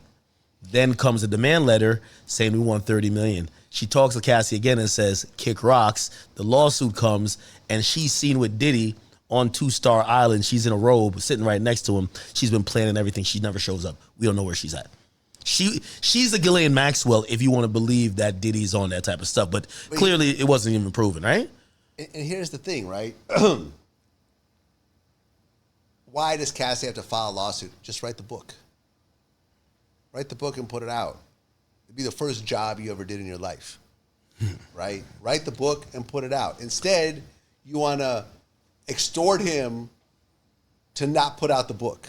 Just put out the book. You don't think that there's a bunch of high-end publishers that'll give her a few $1 million for that advance? Everyone would read that book. All the stuff that she said in the lawsuit, if it was in the book, it would have been a New York Times bestseller. I seen Corinne Steffens do it. Yeah, but New York Times best-selling author Corinne Steffens. Yeah, but check this out. You don't think that she probably went that route and the publishers said, hey, listen, we'll give you $2.5 million or $3 million. Still good money. Yeah. But then she money. She meets money. She meets with an attorney and say, yo, we could end Puff. We're gonna hit him with the fucking lawsuit that he is finito. We're asking this motherfucker for $50 million or $30 million. And she probably realized that's the path of least resistance. Exactly. And she could always write the book. Well, can she though? Because after the lawsuit was settled, she probably signed an NDA, which was punctured by the actual criminal case. Because an NDA gets thrown out, because that's considered a personal agreement, in a criminal case. It gets superseded by it. So she can't write the book right now. But she can't. That wasn't what I'm saying. I was saying that. But she could have before the lawsuit. She met with a lawyer. That would require her to actually do something. She met with the lawyer, and the lawyer probably said, no, exactly. Got her ear and said, you could make 10 times that. Yeah, we'll keep the book. We'll keep the book as a last resort. Let's try to shake him down. We get 10 times the amount of money. They were right. And she got it. They were right. She got 10 times the amount of money because it's an assault. It's an assault case. That means she doesn't have to pay taxes on it. She got $30 million clean. That means at a 5% interest, if she throws that $30 million into an Apple card, she can get $1.5 million a year without actually touching the $30 million. Do you understand the type of money that is? I hate seeing women online, she didn't get enough. Everything she went through, she's got more. What if she got $1 trillion? Like seriously, $30 million is enough for her great grandkids will never have to work. The person who had the worst end of the stick is 50 Cent's baby mom. She should have filed the lawsuit before the trial. Yeah. Because what happens now is that she's getting shamed. Also, Diddy just beat the situation. She should have, she's one of the worst type of women, right? Diddy was confiding in her, trying to come up with this let's rainy day solution to save his career and save his empire. She's laying next to him. She's fucking him. Yeah. She's even telling him this bitch is lying. Oh, let us have a freak off. Yeah, you see, she probably was saying, this is why you should fuck with me. I'll never do that to you. As soon as he goes to jail, she says, I left this card. The feds had left the card by her doorstep. She called it. Met with them and told him everything. She first asked Diddy she said, well, Diddy was offering, she said, listen, I know it's a lot of stress on me. I'll give you $100,000 for every year you fucked with me. That was going to be $400,000. But here's the thing, and everybody knows this about women. I love women, but everybody know this is why Diddy has so much problems. When you buy Carisha a Maybach and you bought her a purse, there's going to be beef.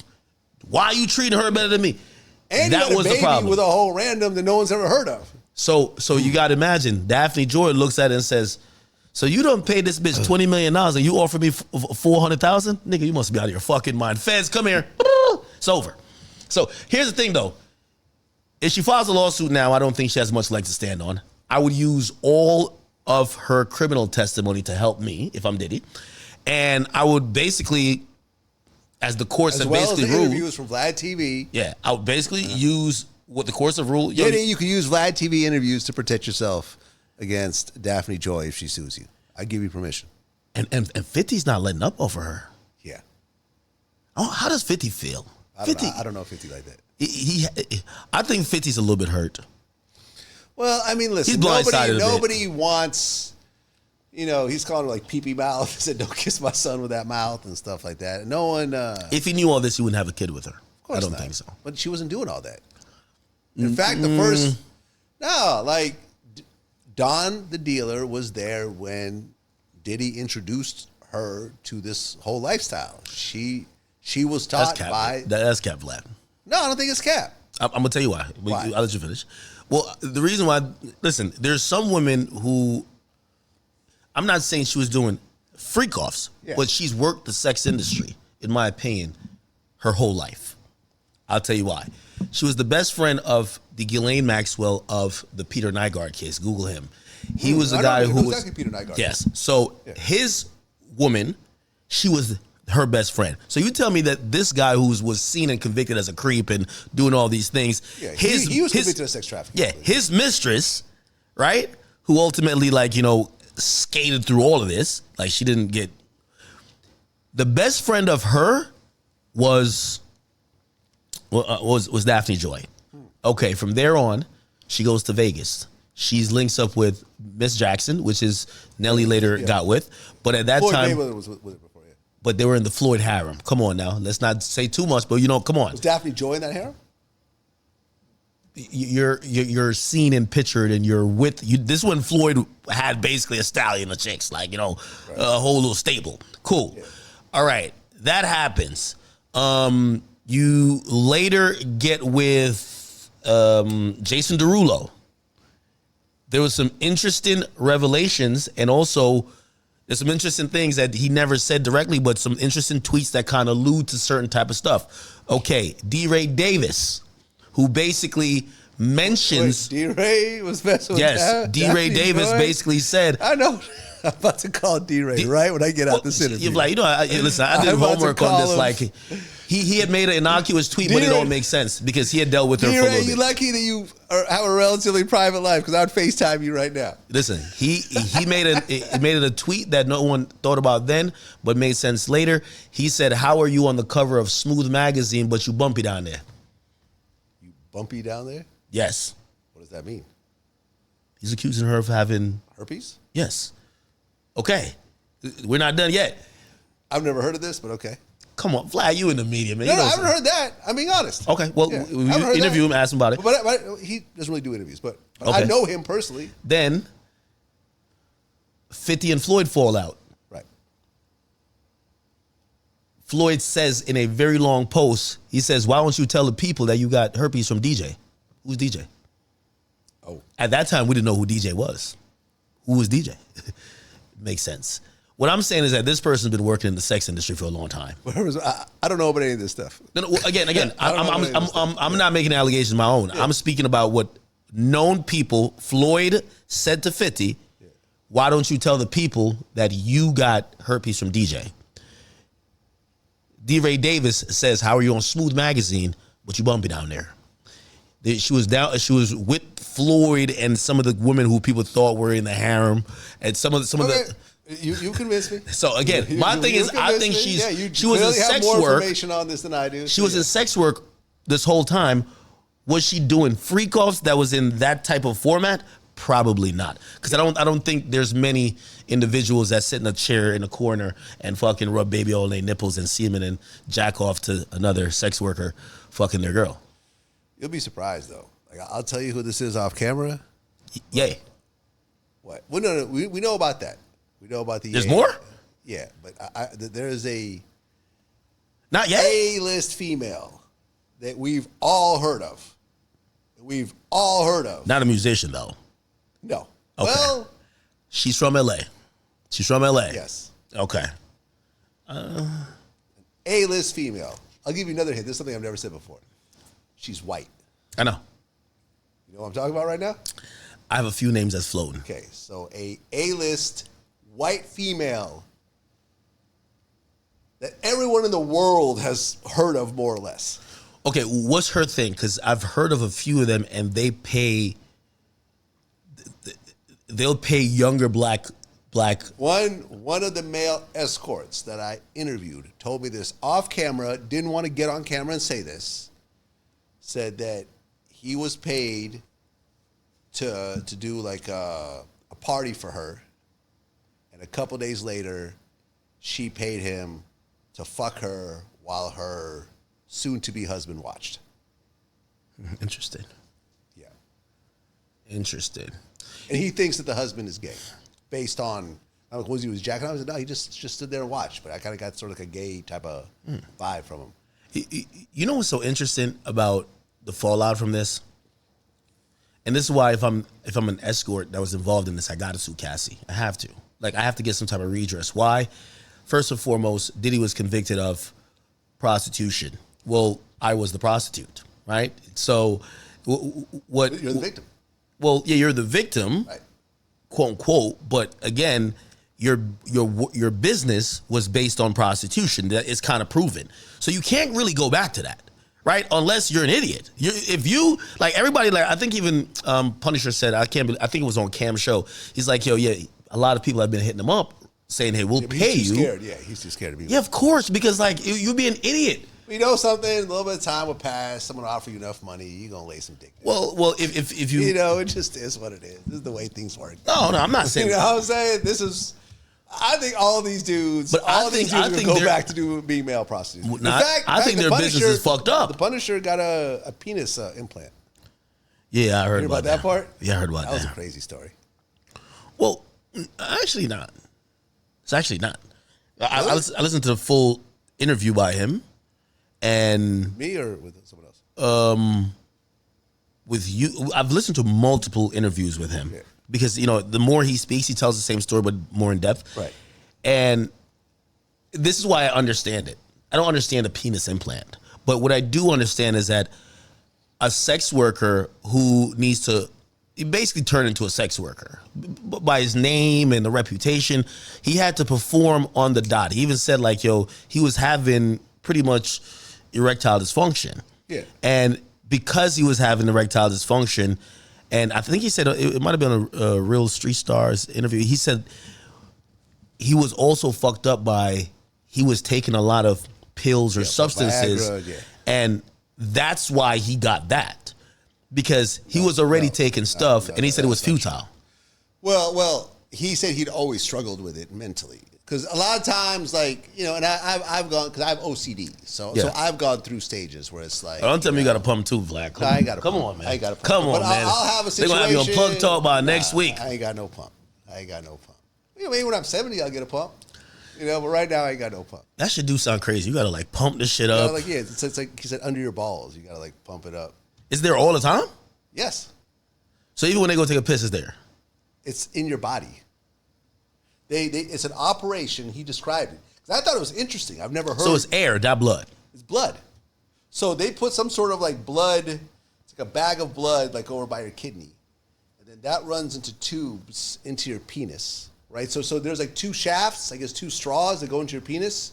So they put like these two tubes next to those shafts and it's underneath the skin. And when you pump, the blood goes into those shafts and gives you like the hardest erection you've ever had. And then there's another like button next to like, it's like a third testicle in a way, right? So there's another button next to that drains it, right? That and it drains the blood, and then you go back to being flaccid again. It's crazy. I mean, I don't got it, but he said he convinced his dad to get one, who was like 65 at the time. His dad was tearing that pussy up. Like, he was fucking chicks younger than him.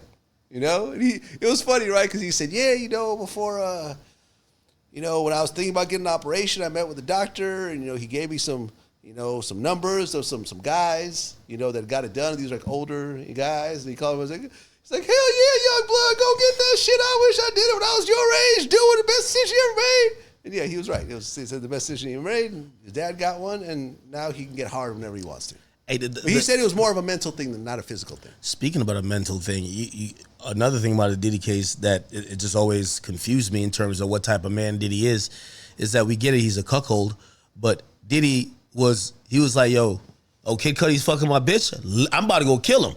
And then from that, he would be like, all right, let me call up the guy I really want to fuck you. It's like, wait, are you mad that she's getting... What? They had a freak off after that. Like, not the same day, but like days subsequently. So it's like the idea that like I'm a jealous, like most men are, territorial type of guy. It's like, yo, you don't want no guy, even the idea of a nigga fucking your girl is like, what the fuck? But then you would serve her up to another guy. So it's like, but I guess it's different because you're actually seeing the guy there. No. I think. I mean, at least for him, I don't know. For me, I don't do none of this shit. Like, I think Diddy. I think he compartmentalized the idea of like entertainment or sports entertainment and like, you know, music, and he was able to be like, yo, these motherfuckers right here, I got to be an alpha.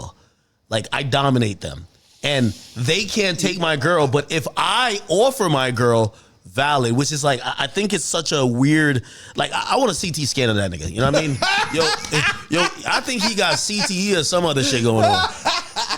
Also, here's the thing, which Lil Rod described, but again, I'm always taking this with a grain of salt because it is Lil Rod. He said on the boat, so he said Diddy rented a yacht. They were making music. He said it was there because he was for music making purposes.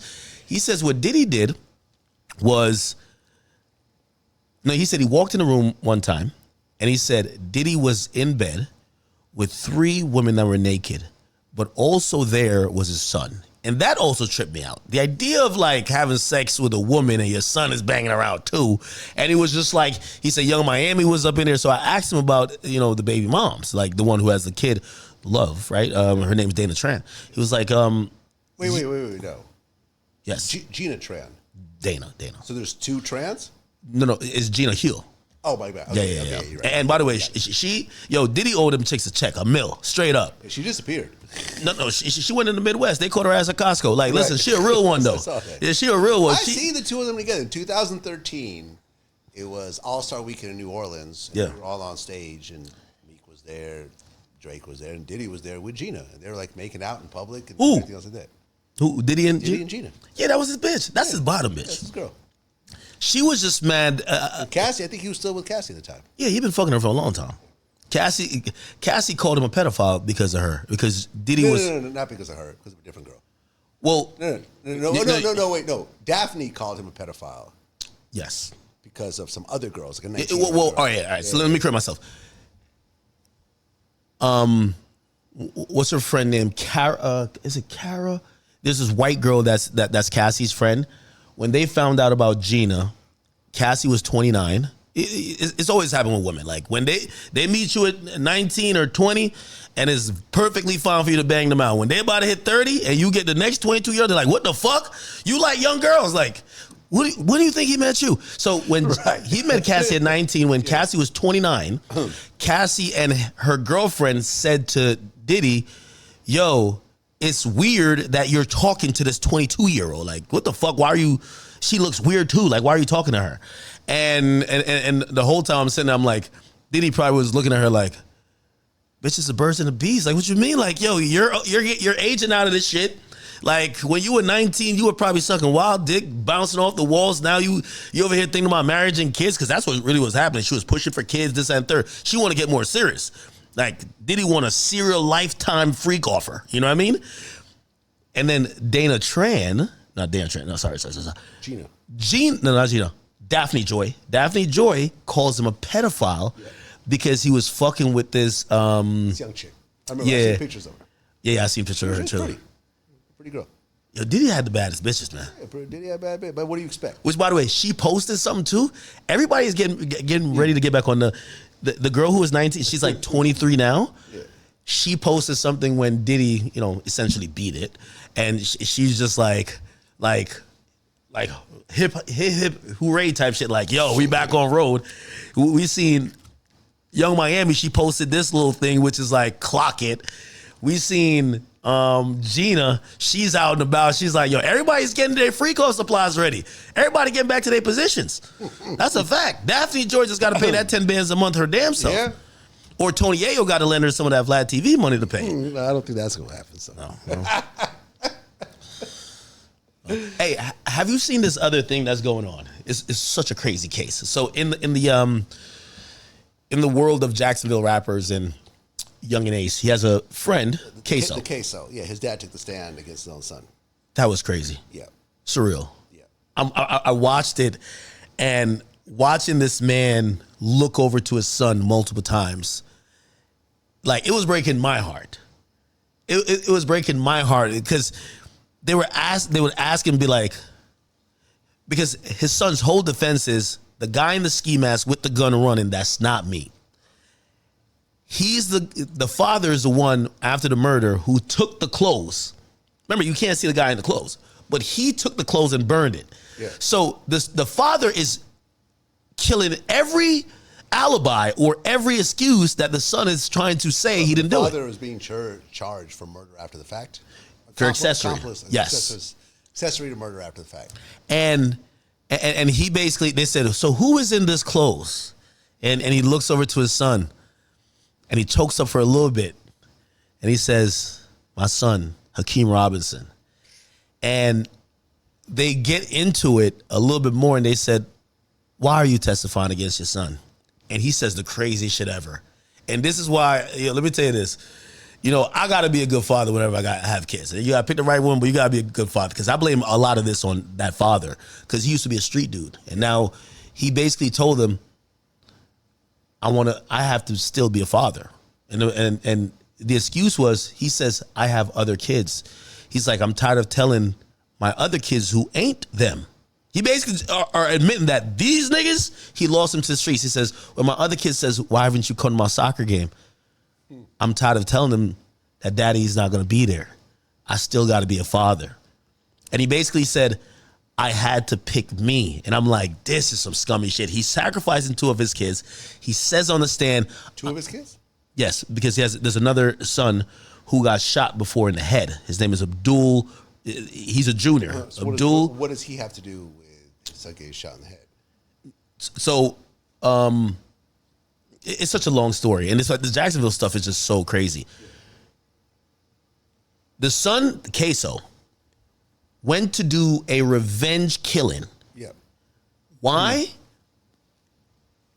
The father was driving one day. Queso wasn't in the car. His brother was, though, Abdul Robinson Jr. Oh. And there was a kid, his name McCormick.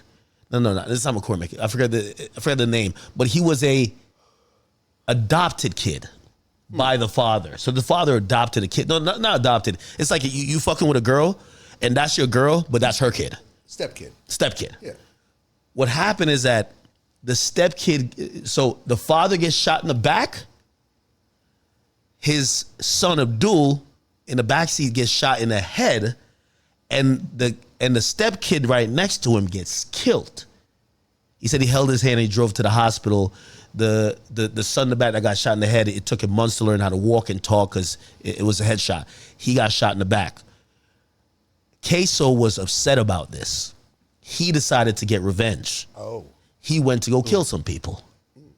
When he kills some people, they basically get caught. And the father now was just saying, all of this war and all of this bullshit started because y'all, I'm serving y'all up. Even though after the fact, when they called him after the murder, he switched cars, picked them up, took their clothes, went to burn it.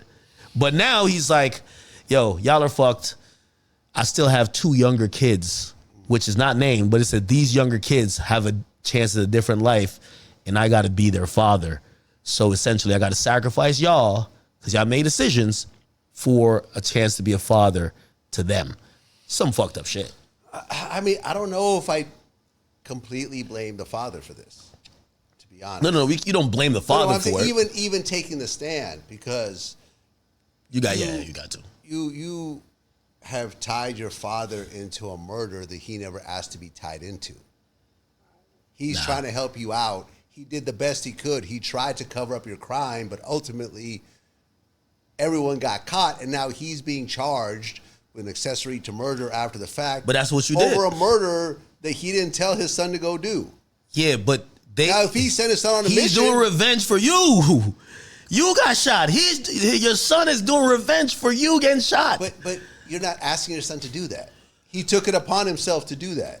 He Vlad, took it upon, like, no, man, listen, I'm a father. I get Vlad, this. you're not a street dude, though. This dude was a street dude. Again, you wouldn't allow your kids to be in the streets. No. His kids grew up in the streets watching their dad in the streets. He was in and out of prison. That's being a bad father. If you have led a life as a street dude, your kids is watching you. Listen, the kids didn't think about murder. The kids is thinking, well, I want to be my father. They're watching their father in the streets. That's what I'm saying.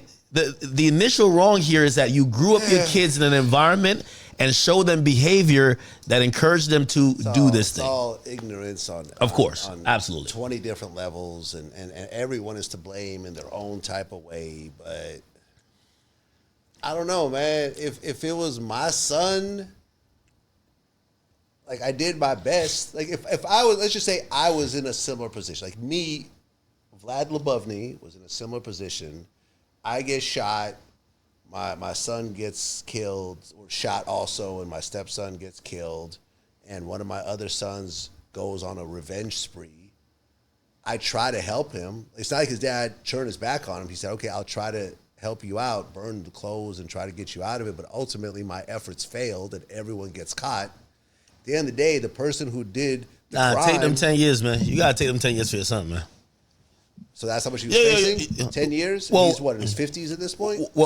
He's a multiple-time felon, so it would have possibly been trumped up to like almost 20. Exactly. So, Florida don't play. So basically, now I have to die in prison trying to help you out over a crime that you did. If my son slid for me, I'm not telling on my son. You slid for me? Yeah, you would say that until it actually happens. Until you're facing until you're facing dying in prison. So you could have died in that car. That's the thing. Again, I'm generally anti-crime. But you didn't die in that car. You actually survived.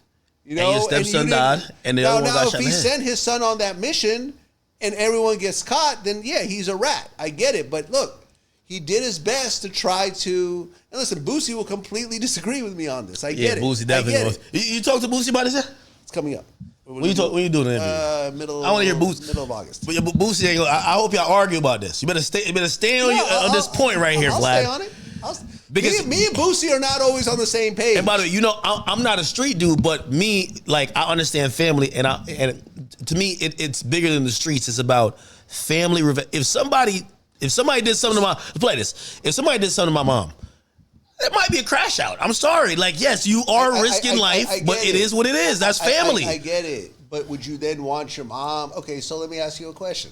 So let me ask you a question. Okay. Let's put you in Queso's situation, right? Yeah. And let's bring your mom into the equation. Okay. Someone shot your mom. You go and get revenge. You kill the guy that shot her. Yeah. She didn't die, right? She gets shot in the arm, whatever. She doesn't die. You go and you take it upon yourself to get revenge. Smoked him. You kill the guy. She tries to help cover up for you. Yup. Good moms. It ultimately fails and everyone gets caught. Would you want your mom to go to prison right along with you? Because here's the thing. I want her not to sign my death certificate. But it seems like even without that, I did what I did. I did what I did for family. Don't sign my death certificate. When this guy is up there, you're signing your son's death certificate. So basically, you'd want your mom to die in prison along with you. That's what you're saying. Listen, you'd want your mom to die in prison with you. Yeah, listen. Okay, here's the thing. I know my mama, right? You know what I'm hearing here? Lack of accountability. I went and killed somebody, and I want everyone to cover up for me. No. Even to the point of them going to prison for life. The decision the dad had was to say, the dad switched cars because the police were creating a perimeter. They had helicopters in the sky. He switched cars after hearing about the murder, picked up two of the dudes who were doing the murder, and then when they all went back to the crib, he took their clothes. You should have said, I never told y'all boys to go do no fucking murder. I'm not taking your clothes to go burn it. You did that. You knew what this was about. But he actually tried to help. No, that's not trying to help. That's a crime.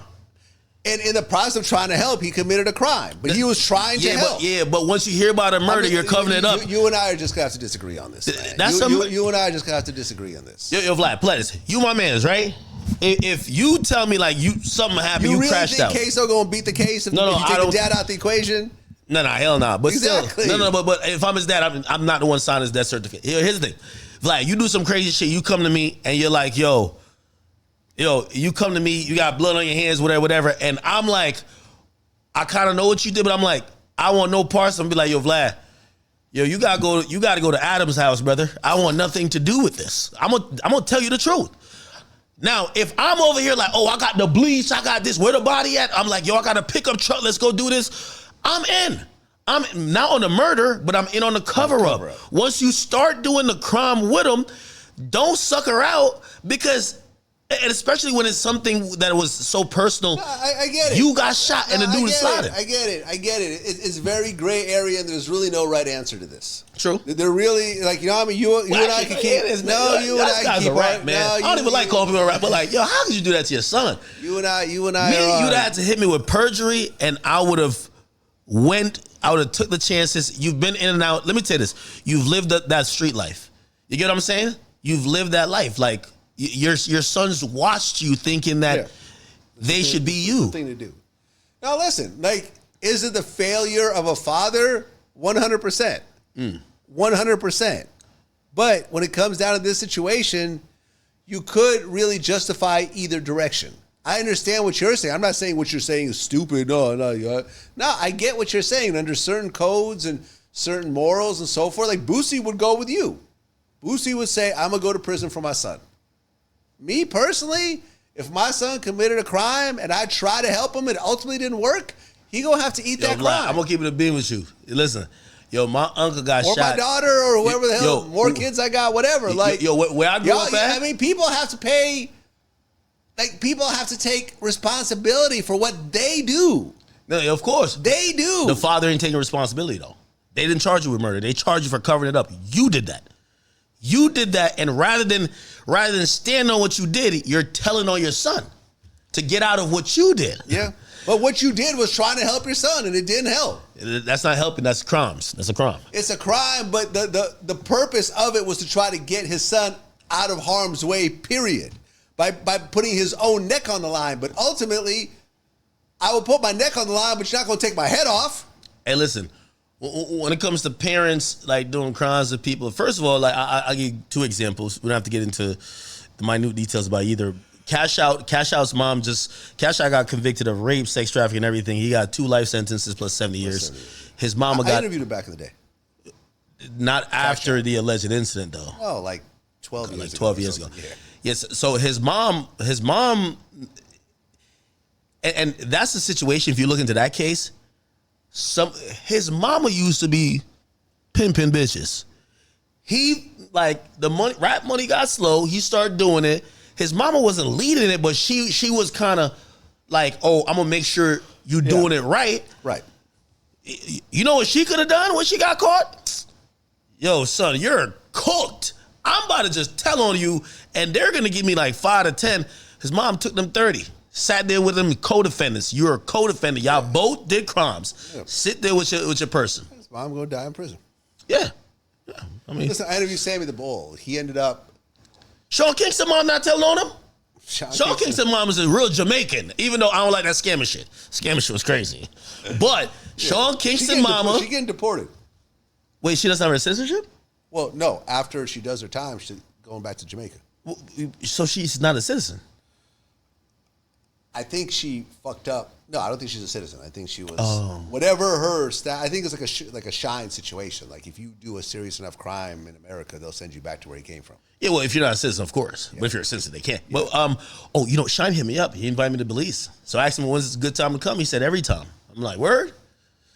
I'm trying to see if I should pop out. You want to come? I'd love to. I'm serious. We could hook some shit up. You could definitely interview. Let's do it. I've interviewed Shine. I've called him from prison. For some reason, he's not rocking with me right now, which kind of hurts my feelings lightweight, because I feel like I was the only one that was really, like, in contact with him. I read what he said. I thought he was going to ask me for something. Like, not like money or nothing like that, but he was really... Yeah, I would love to. Like I said, like, I feel lightweight hurt. He said, good morning, brother. This is like about 4 days ago. I said, how you doing, Shine? He says, I'm good, my brother. I hope everything is good with you. This is after I came from Turks. He said, I'm looking forward to you visiting Belize. Because when I went to Turks... there's a lot of people who hate me or whatever. Like, the trip went viral. It was crazy because on my vacation. You had a bunch of girls with you. Yeah, there was this. Anyway, so I said, it's been good. I said, what's a good time of year to visit? He said, anytime is great to visit. So maybe I got to go we should go there. Let's go. Okay, all right, I will set it up. Mark Lamont Hill. He is kind of, like, he backtracked on a bunch of stuff with me, and he kind of toned the energy down because I had said like, yo, I don't know how it's gonna go with like a possible appearance on the Joe Budden podcast with that guy there because he's a regular cast now. Oh, he is? Yeah. And you know, he had kind of said, yo, listen, you know, I've probably said some stuff, but like, I don't really mean it like that. He kind of really de-escalated, and I kind of said, all right, well, the tone and the things you were saying, I felt there was real hatred there. A lot of times people like me and you, we don't have a problem with these people. They seem to have a problem with us. Yeah, I heard with Mark Lamont Hill, someone told me this. Yeah. Because he's from Philly, right? Yeah. Mark Lamont Hill seems to think that I'm the reason why ARAB got locked up. This is what someone told me. And he was, I guess, like, I don't know, a fan of ARAB, or maybe he knew him or something. He feels that I'm the reason that ARAB got locked up. This just shows how stupid. Man, ARAB got a video where he said, yo, this is skinny me right here. He said he the type of nigga, he'll shoot 3 niggas and go to the studio and rap about it. And the crazy thing is, I seen him do it. So I know he not lying. And I'm like, probably don't want to say that one. ARAB has himself said that I had nothing to do with anything that's happened to him. Like, you know, there was a fake rumor that was saying that, oh, you were in the paperwork, which was fake. I'm not. There was a fake article that had a judge thanking me for helping to convict him, which I think Mark Lamont Hill like retweeted or some shit. So you're dealing with a little bit of stupidity here.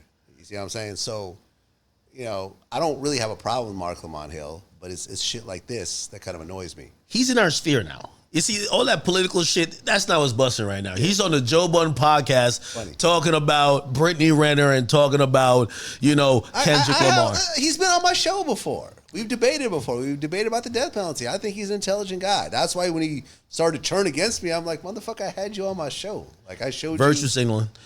We should do this. Me, you, him, Joe Budden. Let's do it. A 4-way podcast. Let's do it. A 4-way podcast where everybody's just shooting. Maybe a moderator, but a 4-way podcast. All of us. For real. All of us. But on a, like, it has to be like on a neutral platform. No, of course. It's not going to be like a, like. Or it can't be chopped up. Yeah, no. I'm down to do it. No. Listen, I'm down to do Joe. You know what I'm saying? Like, I'm down to do all this shit. Like, at the I want to be there when that happens. You want to be there? I'll do it on your platform. Well, my thing was I didn't want to do Joe before we actually had a chance to communicate on some point. But at this point, we ran into each other. We've publicly spoken about running into each other. Neither one of us had animosity towards each other. So it's like, yo, at this point, let's do it. Like I said, I congratulated Joe on his Instagram post. I'm sure he saw that. No, of course. Because there was like 100 comments underneath that shit. Of course he sees it. You know, but it's like at the end of the day, man, it doesn't run that deep. There's not too many people that I really hate. You know, like, who's on the hate list right now? You've been getting more and more respect, though, Vlad. I got to be honest with you. I mean, they've been putting a lot more respect on your name. I mean, I don't hate Troy Ave, but I just think he's just a real bozo. You know, I don't hate him. Like if I was around him, I wouldn't want to do anything to him. But like, I think y'all could have a good spirited debate. But you know, I'm cool with Tax Tone. You're friends with. I feel like Tax Tone was doing 35 years over something that he initiated, that he pushed. And then now he's doing fake shooting videos, and it's like he playing with something that got someone killed. I thought that was real at first. I think you guys could have a good debate. It's not. It's fake. Well, it's fake. I think. Am I right? The police shooting video. The police have not found no evidence. Exactly. There's no bullet holes anywhere. Or whatever else. So it appears that it would be staged. Yeah. I don't hate Troy Ave. I don't hate him. Well, but I just think he's a bozo. One thing with you're very loyal. Right, so clearly you have a relationship with Tax Tone.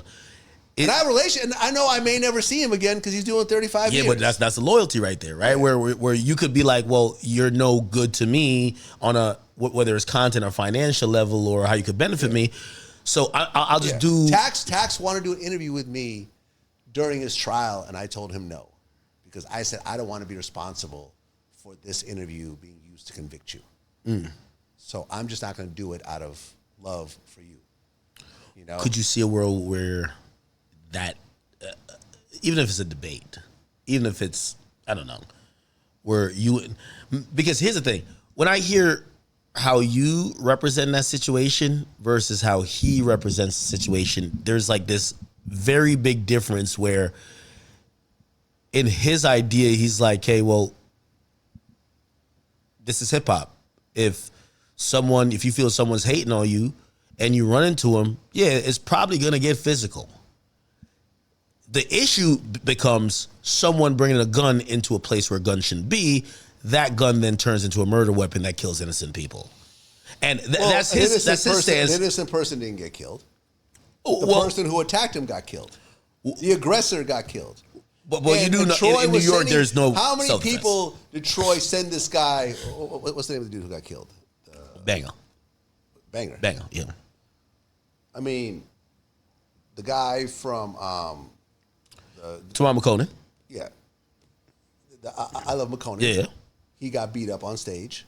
Yeah, I heard a journalist got pressed and stuff. So I'm agreeing with you with that. There was that journalist who got beat up. Does any of that rise to the level of saying, like, play this? If you bring a gun into Madison Square Garden, it don't matter even if you're going to get jumped. Trust me, if I could bring a gun into Madison Square Garden and be within my right, that if somebody tries to swing on me, I could just shoot them. Oh, that'd be a good time. But of course, that would not be. They would. Well, but it would be a good time in Florida, in Georgia. No, just so happened. Not in a venue where there's other people. Stand your ground. You cannot stand your ground at the Hard Rock Stadium in Miami. Hell no. You're not allowed to have guns there. This is a public venue where other people are there. I mean, I get it. But I'm saying that I get your point. I didn't think about it that way. Yeah. But at the end of the day, and I know people that were there who saw the whole thing go down. They pressed Taxstone. My thing is that if you press somebody and they retaliate, you can't feel bad for the person who pressed them. That's why I interviewed Lil Tim. I don't feel bad for what happened to King Von because he was the aggressor. You know? I don't necessarily feel bad for Tupac because he was the aggressor. Well, there's much more conversation to be had about that, though, because especially when it comes to New York. Like, for example, with the... But Troy Ave tried to talk tough to me when I wouldn't put him on my mixtape, on my, on Vlad TV and stuff like that. It's personal for you, Vlad. That's why. It's a little bit personal, but I'll debate with him. So we'll have security there, so don't get out of hand. So he'll get frisked. So he don't pull out his little fake gun on me. So by the way, in New York, not necessarily stand your ground, but K-Flock, who shot and killed, I know. What's his name? Hernandez. He wasn't convicted of murder. Right, but he got convicted of over a bunch of other shit around. Well, yeah, because there's a gang conspiracy. The Rico's gonna cook you. That's what I'm saying. But here's the thing. In Florida, he would have won it. He would have walked away. Well, if they didn't hit him with Rico, they were doing too much gang stuff. The important part of that case was that the reason they didn't convict him of murder is because allegedly the dude walks up to him and the dude flashes his own gun. Got a gun. And that is... Man, you flash a gun on me, I'm gonna kill you. Okay. Let me just say that. No, but there's this thought that there's no self-defense. Even in New York, if I have to deal with some shit, yo, man, listen, rather you than me. You know, like I said, I've dealt with home invasions. Like I've dealt with people trying to kill me. Fuck that. Like I have a self-preservation, instinct. Like I'm gonna kill you if you try to kill me. And I'll deal with the consequences later, just like I've dealt with them later before. Luckily the guy didn't die. But if I would have killed him, I would have had to stand on that. On that. And that's why in New York, New Jersey, it's kind of weird because it is okay. Remove the venue. I don't agree with it. Taxstone would probably be a no prosecute. I'm saying fucking that up. They probably wouldn't prosecute. Right. They would be like, well, there's too much reasonable doubt for possible self-defense if you're saying the guy's getting pulverized. We won't prosecute. But in New York, you literally, if the person doesn't have deadly force, you got to take the ass whooping. You literally just got to take it. Well, but you don't know if it's going to be deadly force. Right? What if the ass whipping turns into a stabbing? What if the guy pulls out a gun? You know what I mean? And then even then, they're like, you still got to do 3 years for the gun. I mean, whatever. Yeah, do the time for the gun. 35 years though is crazy. I don't hate Troy Ave. I don't hate him. If we were around each other, I just wouldn't talk to him. I wouldn't try to approach him. I wouldn't have my people try to do something to him. I don't hate him like that. Wack got to be the mediator. Wack's very cool with him. Oh, is he? Yeah. Yeah, no, I know. Wack went on vacation with him. Oh, did he? Wack his lady and Troy and his respected lady. They went on vacation. Funny. That is funny. I never knew that. I'm serious. I never knew that. You never knew that? Nah, Wack brought his girl. Was it R&B? Yeah. To our last interview, I met her at the. That's Wack's queen, man. Oh no, he loves her, man. I love to see it. I think it's cool. I like how the way he's parading her around, and they're showing the world that they're together. Black love. I'm trying to think. Is there anyone else who I hate? Who do you hate? Life is Really? good. Yeah, really nobody, man. Nobody public. Let's put it like that. Nobody who's public, because at the end of the day, the people that are closest to you are gonna hurt you way more. The person who you think are your friends. The people who I hate are probably like ex people that I was really close to, had real serious relationships with and stuff like that. Those are people that kind of hurt me the most. Outside people, and I think like, me and Joe Budden, you're talking about at this point, 15 years of back and forth? What has Joe actually done to me? Nothing. What have I done to Joe? Nothing. Yeah, a few dollars might have been lost here and there, but we all are millionaires at this point. Nothing.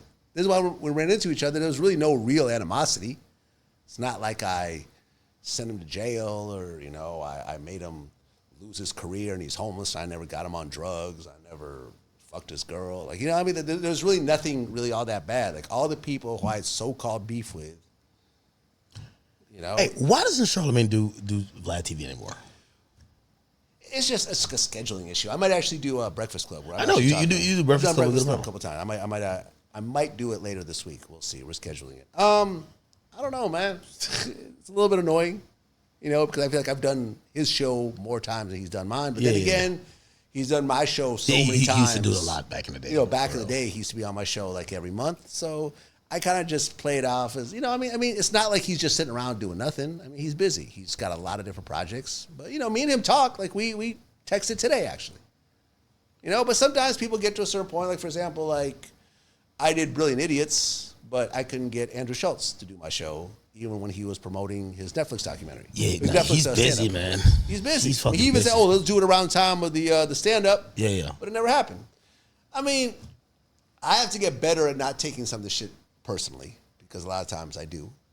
But at the end of the day, man, like, we all are hustling in our own way, and we're all trying to spend our time in the most profitable way. You know what I'm saying? So if he doesn't feel Vlad TV will help him out at this point, then he probably won't do it at this point. But it's not like he's ever said, no, I ain't fucking with you. Yeah. At one point he did say that, and that's when we had the falling out. Remember he did it with Joe, and then we stopped talking for like 5 years. We got on the phone, and the first thing he did was apologize. He said, I'm sorry, I shouldn't have said that. I shouldn't have said that. I should have talked to you before saying it publicly on a platform with someone you're beefing with at the time. True. That was bad taste. And I said, thank you, I accept your apology. And we got back to rocking again. But, look, we all came up together. We all did well together. I'm happy for his success. I'm happy for everyone's success. You know me. You know how I am with other media people. Like, the fact that it was like, on No Jumper, it was me, Trap Lord Ross, Adam, Whack 100. Like it was a moment. It was showing the unity that I forgot you were there too. Like we were all there, like rocking. That's very different though. Like a lot of that is like fruit of a tree that you were like growing from years ago, and a lot of people have a lot of respect for you there. When it comes to like radio and like other media, they kind of try to reflect like other people's opinion and try to throw you under the bus. Nah, but for example, I was on Big Boy's show recently. Oh shit. Yeah. I like Big Boy. Big Boy's cool. Yeah, that's my man. He lives down the street from me. Cool dude. We talked the other day. All these radio dudes, I feel like nobody really stunts on me anymore. Like they used to back in the day, but these days, like they all know that what I did on my own without having a big corporation behind me, and I got to a level that surpassed them a lot of times. Yeah, only success. It's funny because success is the only thing that gets you the respect. When you could be disregarded, there was a time I could be disregarded. I was, whatever. Now when you can't be, it's like people look at you very different. Yeah. It looks at you very different. Yeah, I'm sure that's why Joe put out that $20 million thing. because it's like, hey, listen, let me tell y'all. I like how he's leveling up the conversation. Yeah, no, I mean, listen, I remember like I used to have Audemars and all different types of Rolex and Hublots and whatever. For some reason, when I got the Richard Mille, suddenly people are talking differently. And I'm like, oh, okay, it's like these little pieces are making people adjust the view of what it is that you do. And it's all kind of silly at the end of the day because, I mean, the watch could be fake or whatever else. I mean, it's not. But, I mean, but it's little things like that. Like I said, the Joe, the 20 million, people having certain types of cars, people having certain types of jewelry, people having, taking private jets and whatever, makes people address them a little bit differently because they're like, they could actually see what it is that the person may claim. Because you know how it's smoke and mirrors for a lot of this shit. But when you see that it's not smoke and mirrors, then okay, now we actually rocking with each other. Yeah. Interesting. Yeah. What else you been up to, Vlad? Come on, man. Talk to me. No beefs? No more drama? Nah, not really. I mean, the Barbs are mad at me right now. Oh, yeah. Why you on Nicki's head top? Like, well, you have to realize, Vlad, you're independent media, so you're supposed to be not anti-Rock Nation, but Rock Nation is the enemy right now. Are they? Well, by the way, someone I know, I don't want to say their name, but it's someone you mentioned this person before. They sent that clip to Jay-Z, and he was like, oh, I love this. This is great. So Jay-Z loves the Tony Busby back and forth. Oh, okay. You know what I'm saying? So that's Memphis Bleak who did that. It wasn't Bleak. That wasn't Bleak. Bleak. Yeah, I mean, I've waved the white flag with them. I think they thought because of the. So here's the thing. I mean, well, no, when I said wave the white flag, because Nicki blocked me, I think, after that. Too. No, you're talking about Nicki. Yeah. I'm talking about Rock Nation. I think Rock Nation started going at a few people, and like for example, I think that they think I'm like super like Tory's my man's, but that's Tory, okay? I'm not one of them niggas who's going, yo, listen, it's free Tory or die, and yo, they hit me with a summons. You with the summons? Yes. So they're suing a blogger, Milagro. And they're claiming, they're suing on behalf of... well, Megan's suing, right? Yes, they're suing on behalf of Megan, right? And they are claiming that Tory was paying the media to badmouth Meg, right? And this one blogger who, I ain't gonna lie, she was definitely super like, fuck Meg and I love Tory. They believe she's being paid, right?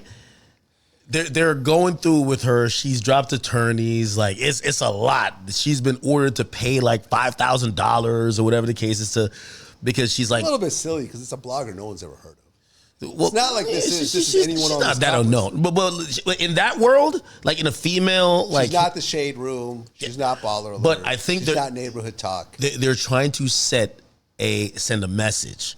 And they know they could exhaust her resources in a civil case, and they fucking subpoenaed me, which is so ironic. I'm like fucking washing my cars and shit like that, and I see this white guy come up. I see this guy's like start walking on my driveway, and I'm like, all right. So I know I got so many enemies. I'm thinking this might be a contract killer. I'm thinking, well, I do got my gun right inside of there on the back seat of the G-Wagon. So I back up a little bit. I'm like, let's see what's going on. And I see him. He got like a clipboard or whatever. And it was so interesting because I've been served before. The motherfucker serves me with a subpoena to be deposed in that case. So I'm supposed to do a deposition, which I am going to fight it.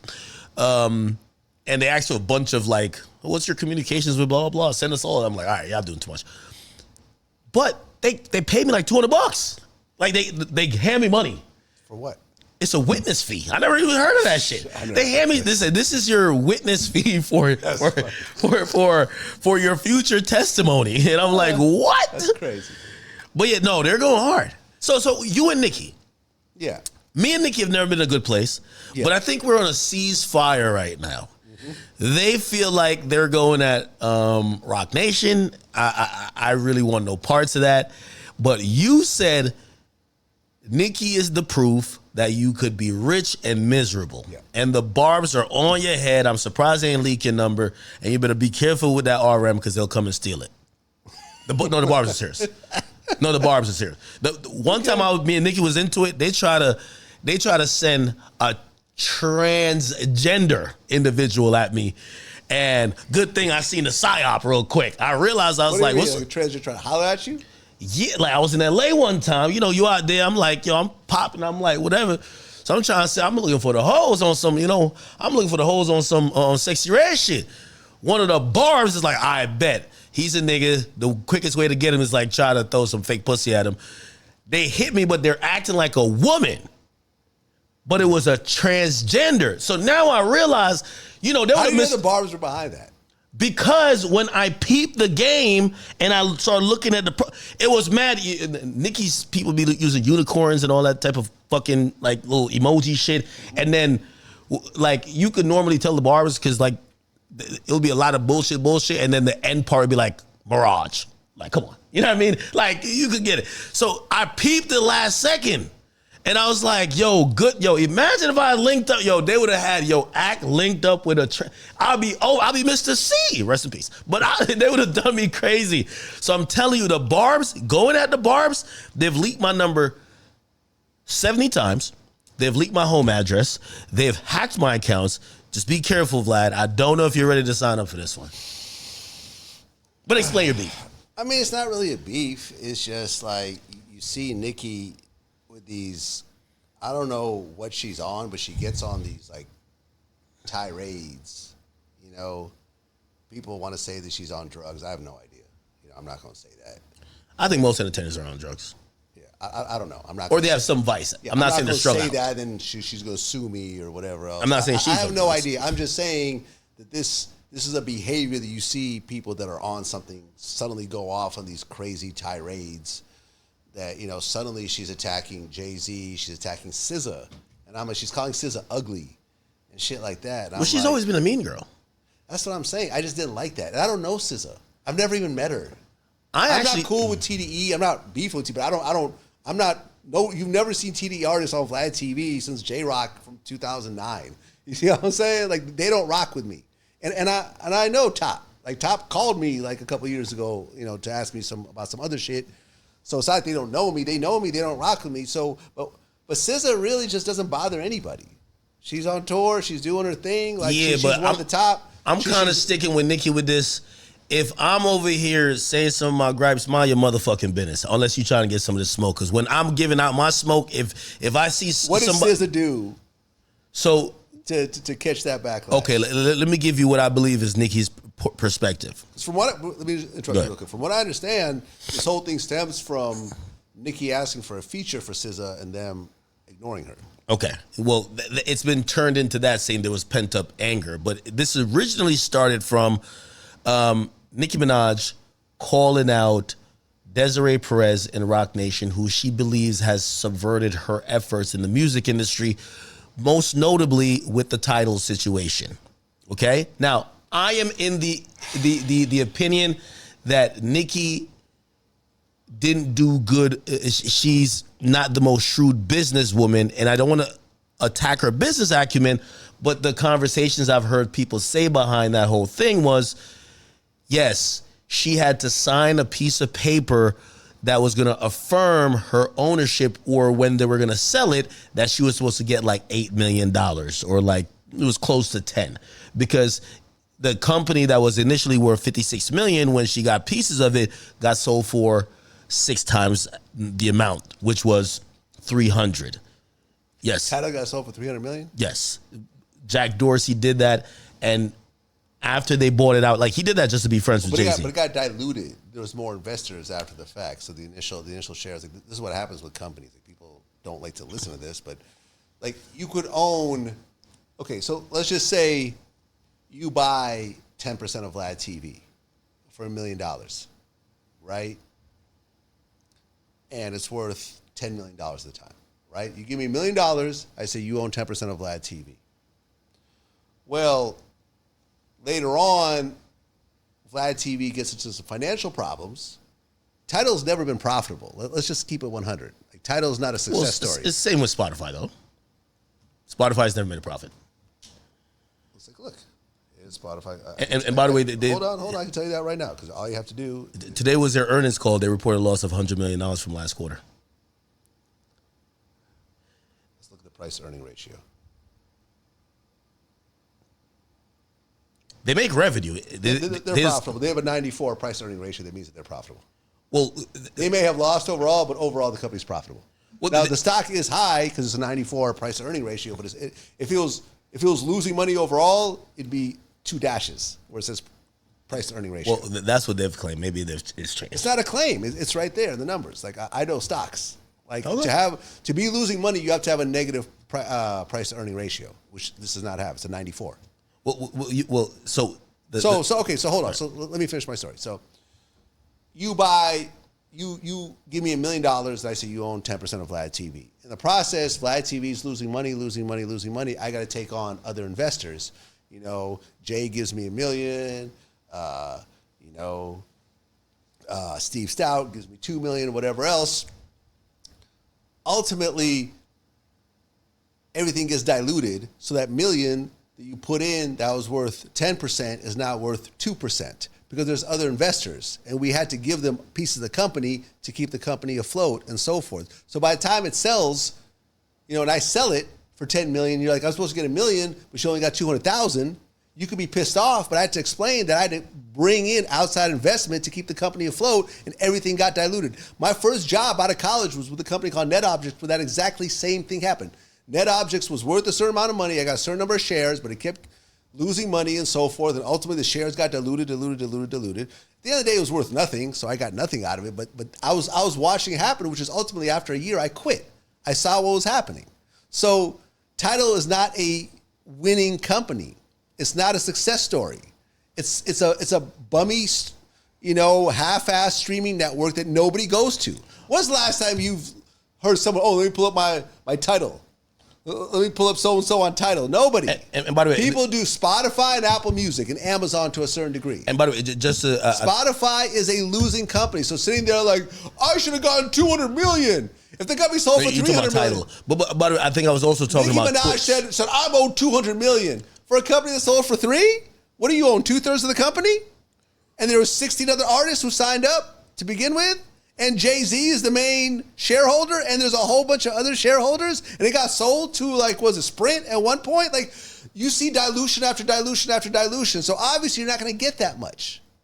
And at the end of the day, Nicki can do a couple shows and make a few million. It's not even a major amount of money for her. It's not something that's going to get her out of debt. I can imagine it's like, look, I'm fucked up, and Jay-Z fucked up the only lifeline I had. Seriously, Nicki can go on a world tour and make a couple $100 million. She's that big of an artist. Am I right? No, yes. But this is why. That's my point. So when I saw this, and I saw these weird ranting, you owe me $200, they're like, yes, she does. And it's Deseret. And then the SZA thing just sort of rubbed me the wrong way. You're calling this girl ugly who already has insecurities about her looks. We've talked about this before. She already has serious insecurities about her looks. She's had plastic surgery and everything else like that. I remember when you said, you made a comment about her, Drake called you, was like, yo, man, she's really fucked up over this. She was crying. Yeah, man, she was crying. She's at 5 BBLs. She's been trying to get that junk right.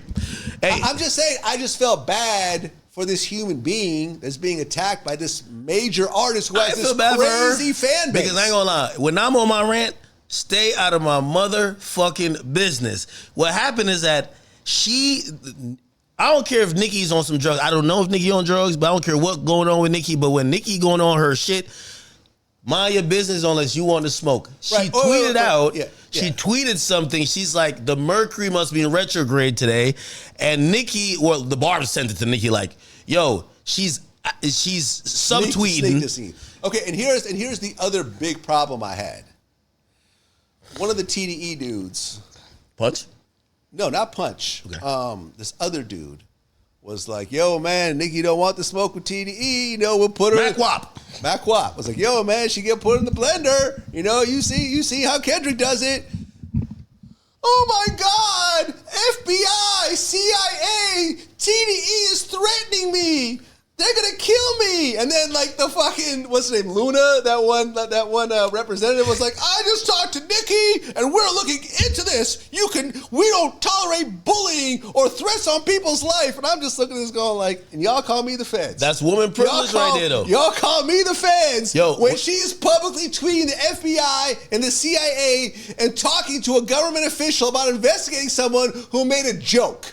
Meek Mill did the same thing to me. Meek said he talked to the governor about me, said his murders. Hey, I will say this. Which is lame as hell too. So I'm just saying, like, y'all, like y'all call me the feds when she's doing this.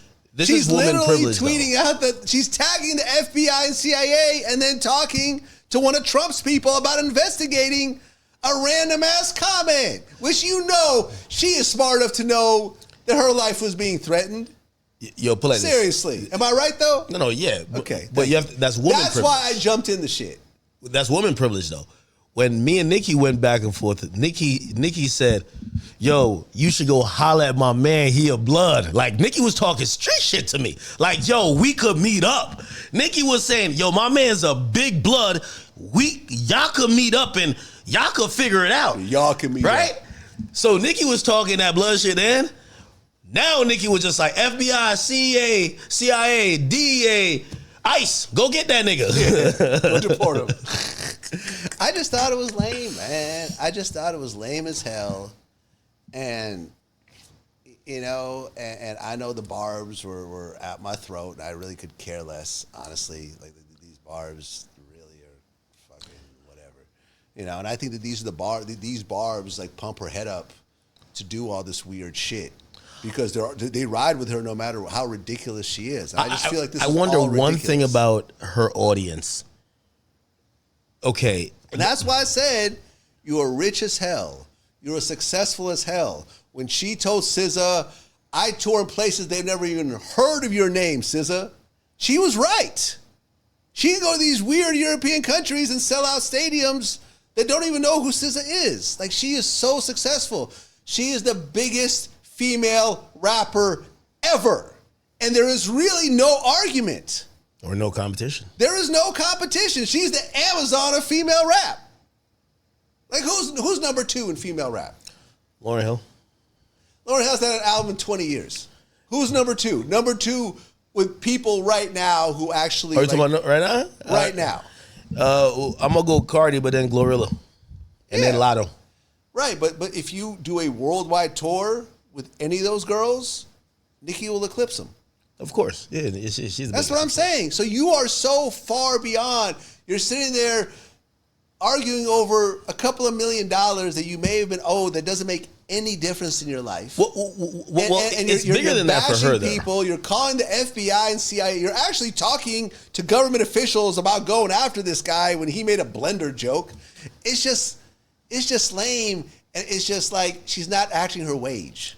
She's acting like a 5-year-old. I think why some people are intrigued, at least now, by what Nicki's saying is that Nicki is representing the idea or the person with the large enough voice that are saying certain things. For example, you interviewed with Bobby Shmurda, and when Bobby Shmurda was speaking about Rock Nation, what did he say? He doesn't like him. Exactly. Yeah. No one cares about Bobby Shmurda, respectfully. Bobby Shmurda's career is pretty much over. And I'm not saying Bobby's more of a legacy artist unless he comes up with some bigger hits. And and I think the problem with Bobby is that he doesn't have a machine to push the songs. He's got songs, but I remember we were talking about this. He's like, I don't want to put them out and just have them die in the water. I just need a machine behind them. But here's the thing. Yeah. What Nicki is saying, it fuels a ongoing conversation about really moving the veil from behind the scenes of the industry. The stuff that she's saying at Desiree Perez and even at Jay-Z, there's a long storied history. She had a serious issue with one of the guys who was an executive over at Live Nation. Live Nation owns Rock Nation. Really? Okay. They gave Jay the 50-50 deal. That's why it's Rock Nation. Oh, okay. Cool. She was beefing with, I forgot his name is Azov or something like that for a while. She's been saying that she feels, now is she telling the truth or not? You know, you could say she's whatever because she's still the biggest. She always felt that whether it was on a touring level when it came time for her to drop her album versus Travis Scott, she felt that because of maybe some either her attitude or whatever the case is, and she rubbed some people wrong, they would use entities and other artists to juxtapose to her situation to fuck with it. So now here's the thing. I think many artists go through that. For example, you see Drake, he's filing a lawsuit. Right? I think it's silly. Right? But still, his way of dealing with it is not being on Twitter at 3 a.m. tweeting and saying, you ugly as shit, go draw your freckles back on. Yeah. What he's going to do is file a lawsuit. What Nicki's going to do, Nicki used to have Queen Radio. She would call some of these executives cocksuckers of the day. Now what she does is she's attacking Desiree Perez. Some people are like, well, you know, still it looks unhinged, but there are, like, her fan base is latching on to this, saying what she's exposing is some almost cabal in the industry that have either suppressed artists or have done X, Y, and Z. I don't believe any of that shit. You know, I mean, and of course she's using the Tory Lanez situation, you know, as part of the, I have information, because she's implying. Well, she also doesn't like Meg, so she hates Meg. Yeah. So she's implying that Rock Nation got Tory stabbed. And let me tell you something. I don't believe that at all. Right. Let me tell you something. I interviewed Freeway Ricky Ross recently, and this is a prison guy, right? This is a guy that's linked to the prisons. Biggest drug dealer in America at one point. You and I do not have the type of connections that he has. And what he told me, which was very interesting, is, you know, Wack told me one side of the story. You know, he said, this Mexican dude, his girlfriend tried to holler at Tory, and Tory tried to be like, hey, man, I'll just let you know, blah, blah, you know, your girl tried to holler at me, and then he lost it and stabbed him. Well, the story I heard was a little different. The story I heard that came from Freeway, and this clip is out, y'all could look at it, was that Tory actually tried to flirt with this guy's girlfriend, like during visiting or something like that. That guy went to the black gangs in the prison, whether the Crips or the Bloods or whatever, and said, hey, this is what happened, and they gave him the green light to stab up Tory. That's the story that Freeway told me. Tory's team hit me. Regardless, Rock Nation had nothing to do with it.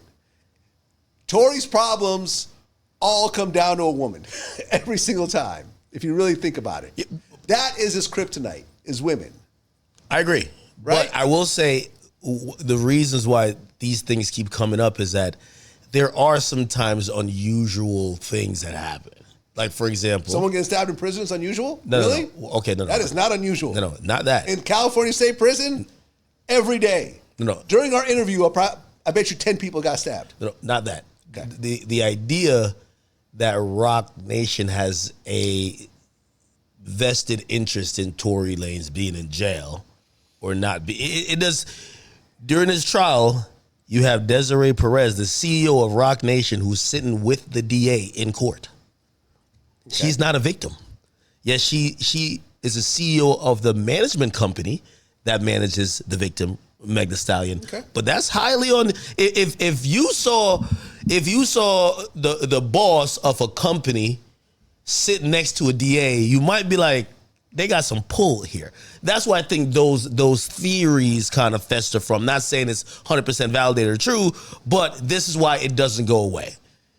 Now, is Nicki using that to gaslight people? I don't know anything about that, man. All I do know is that when you shoot somebody and the victim gets on the stand and says, this is the person who shot me, you're probably going to prison. You know, unless you're A$AP Rocky. Unless you're A$AP Rocky, right? But if you think about it, you know, A$AP Telly, his whole story. I'm gonna be honest though, A$AP Rocky not going to jail. I'm more confused about the Tory Lanez case. What do you mean? A$AP Rocky's case is more open and shut than Tory, other than the fact that there's a woman as a victim in Tory's case. Well, no, the guy. I interviewed Joe Tacopina, and the reason why A$AP Rocky beat that case was because A$AP Relly was one of the worst witnesses ever. He really was. True. And I brought this up. If I said, listen, Joe, and me and Joe talk. Joe was supposed to do an interview today, but he was in Germany. He hit me up and said, yo, I'm really sorry. But, you know, he basically said, like, yo, last time we did an interview, like I got more calls than any interview I've ever done. I got you. Relly was trying to extort, but also you got to remember Meg lied. Right. So if ASAP Relly took the stand and said, look, me and Rocky have a long history. I was upset over something he did. We met up. There was a scuffle. He pulled out what appeared to be a gun. He shot at me.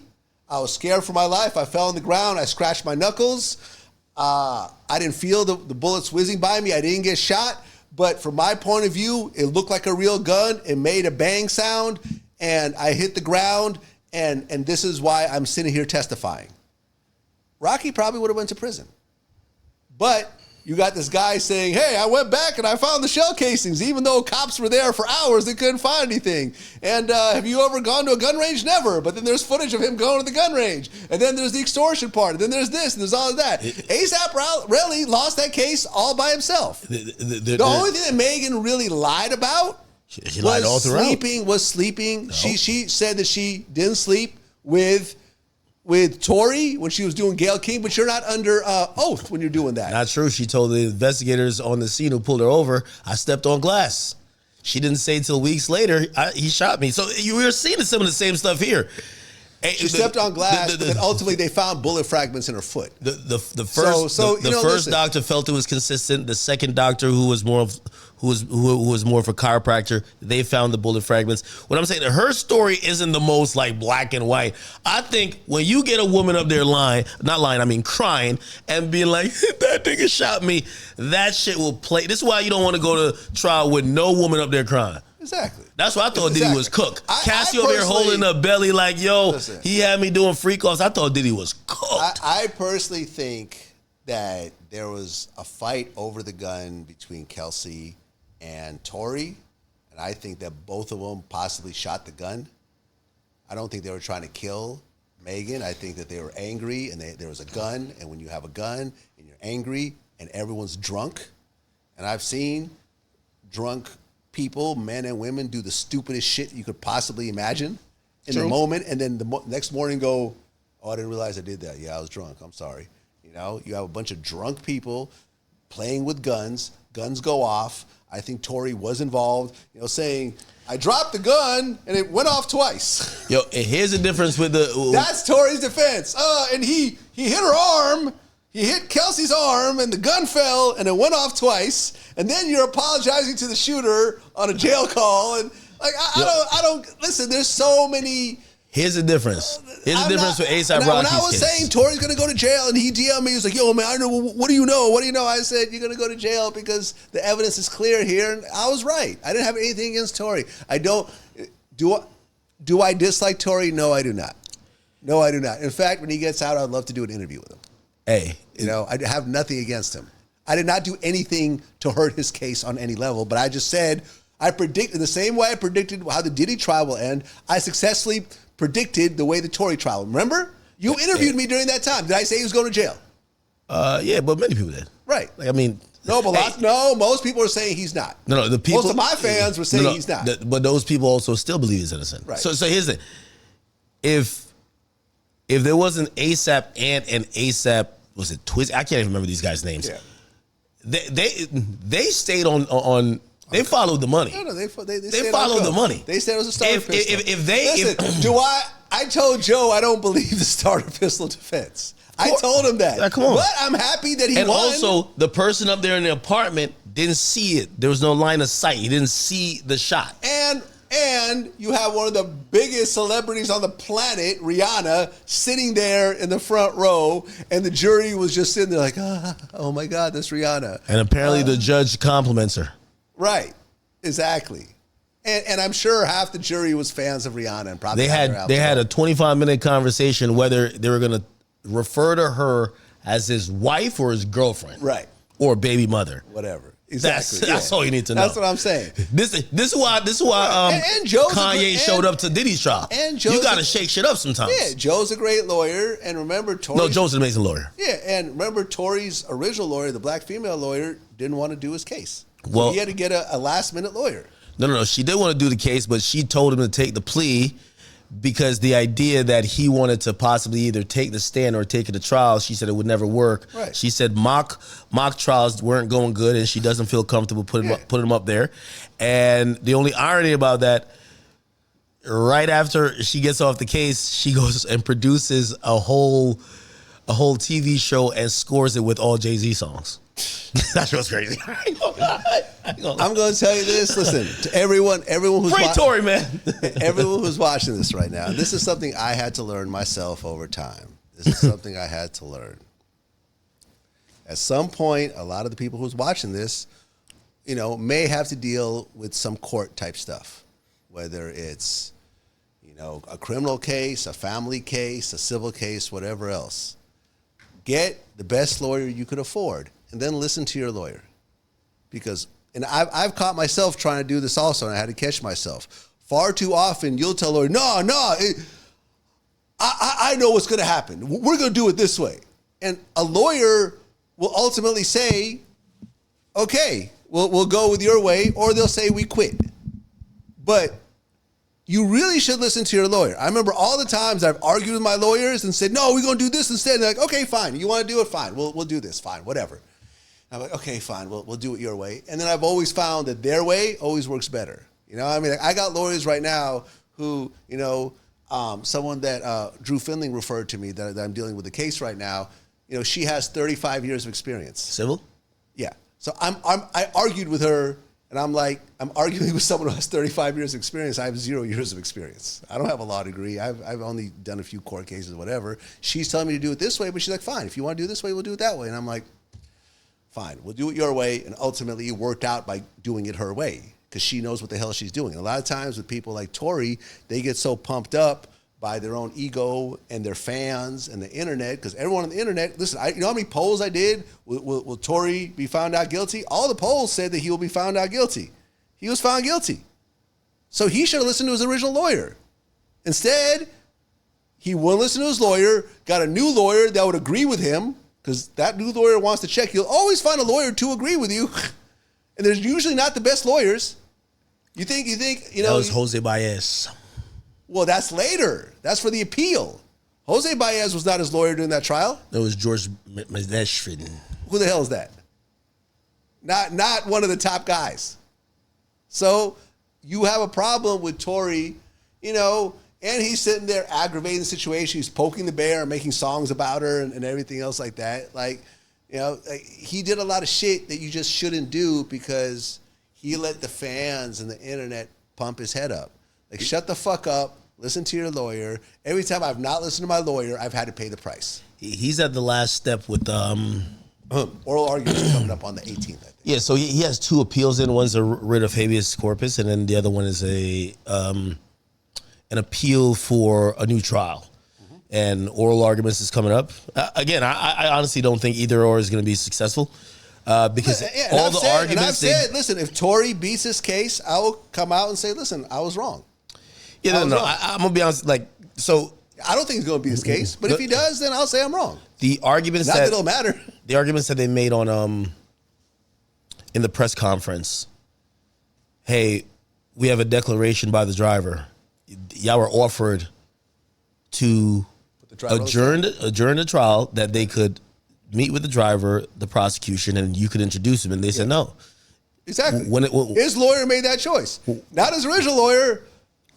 The rental lawyer that he got later on. Yeah, those things can be brought back.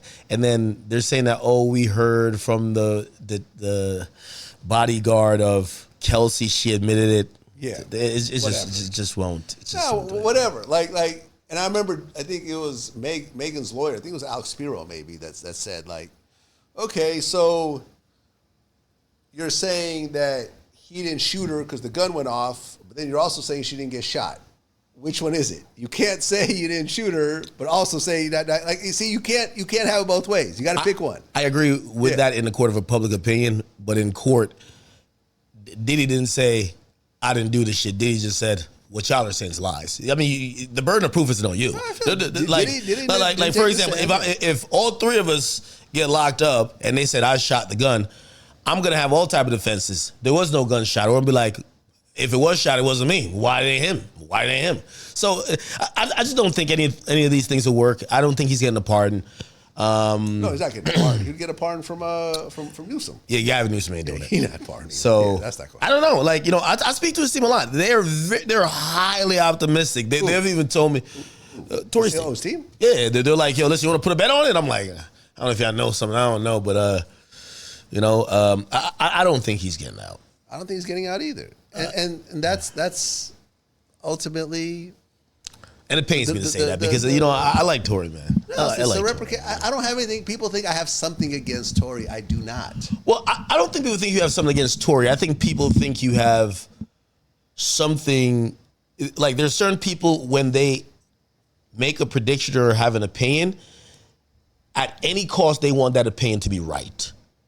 And you've always been steadfast in what you've said. Yeah. So rather than possibly be like, oh, well, I didn't consider this, and maybe it goes another way. You're like, no, I told you niggas. You're one of those I told you niggas type of people. But I'm usually right. I mean, if it's not a reason, every time, but most times when these cases come around, I'm usually right.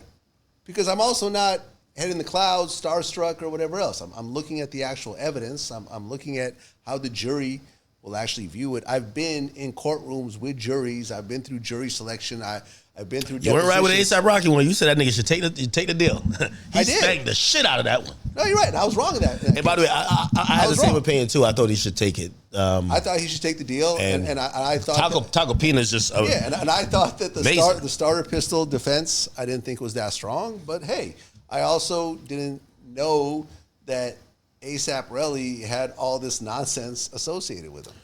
You know, you take A$AP Rocky out his of the man's recorded the conversation and flipped on him because, like, this is why you got to stay close to the money. The billionaire is that man's wife, okay? That's man's baby mama. His own friend, because he calls his friend to gossip about it. Yeah, yo, if he don't give me some money and stop playing around, yo, I could get him locked up. His whole shit is done.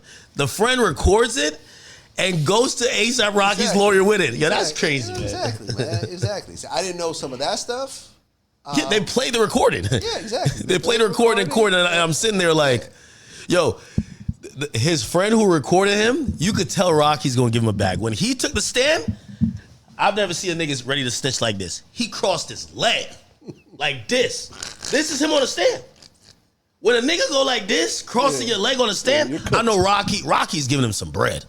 Yeah. Because he flipped on, he wasn't that cool with Rocky. Yeah. Well, so it is what it is. People go with the winning side. Anything else we haven't touched on, Vlad? Nah, that's pretty much it. You know, I'm still gonna be out there.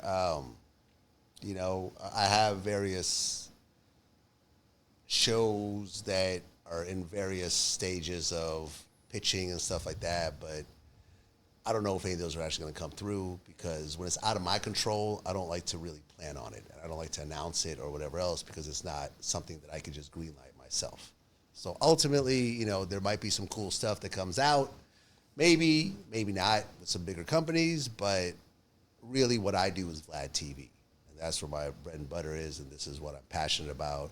And that's where you're going to get a lot of cool true crime shit. I just interviewed a dude from, you know, a high-ranking dude from MS-13, Norteños. I got another dude.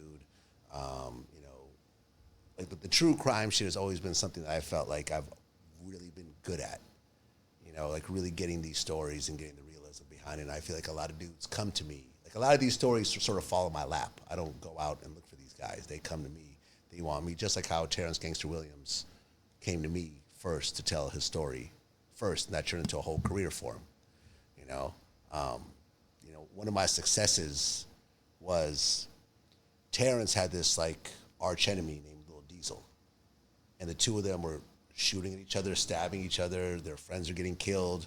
Last time they saw each other in prison, they pulled out knives against each other. I brought up this guy's name because someone in the comments said like, yo, mention this guy to Terrence. I brought him up and he told the whole story about the guy. That guy reached out to me, Diesel, said, hey, I want to do an interview to tell my side.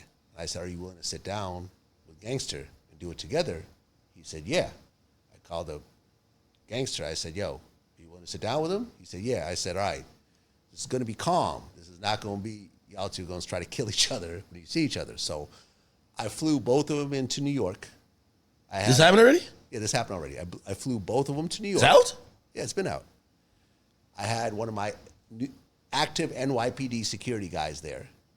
I had them both patted down. I clearly explained to them, I said, listen, if y'all attack each other, you guys are going to get arrested, and there's nothing I can do about it. And nobody gets paid. No, nobody gets paid, and it's out of my hands. So I want everyone to just be cool here. They had a really cool conversation, and after the interview, They're friends. Diesel moved in with Terrence. Yo, stop this. Moved in. They live each other. They live with each other. Lil Diesel and Terrence Gangster Williams live together in Dallas with Terrence's mom. They're like in the morning cooking breakfast, like Diesel and Ain't that Birdman's brother? yeah, Birdman's half brother, right? They all live together.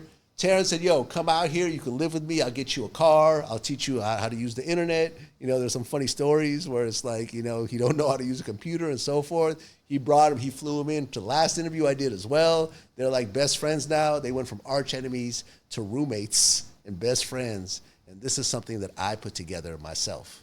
Like, clear, this was all me. I paid for everybody.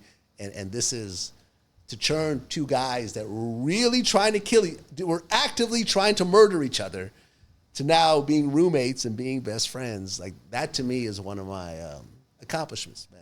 And I feel like people don't talk about this part enough.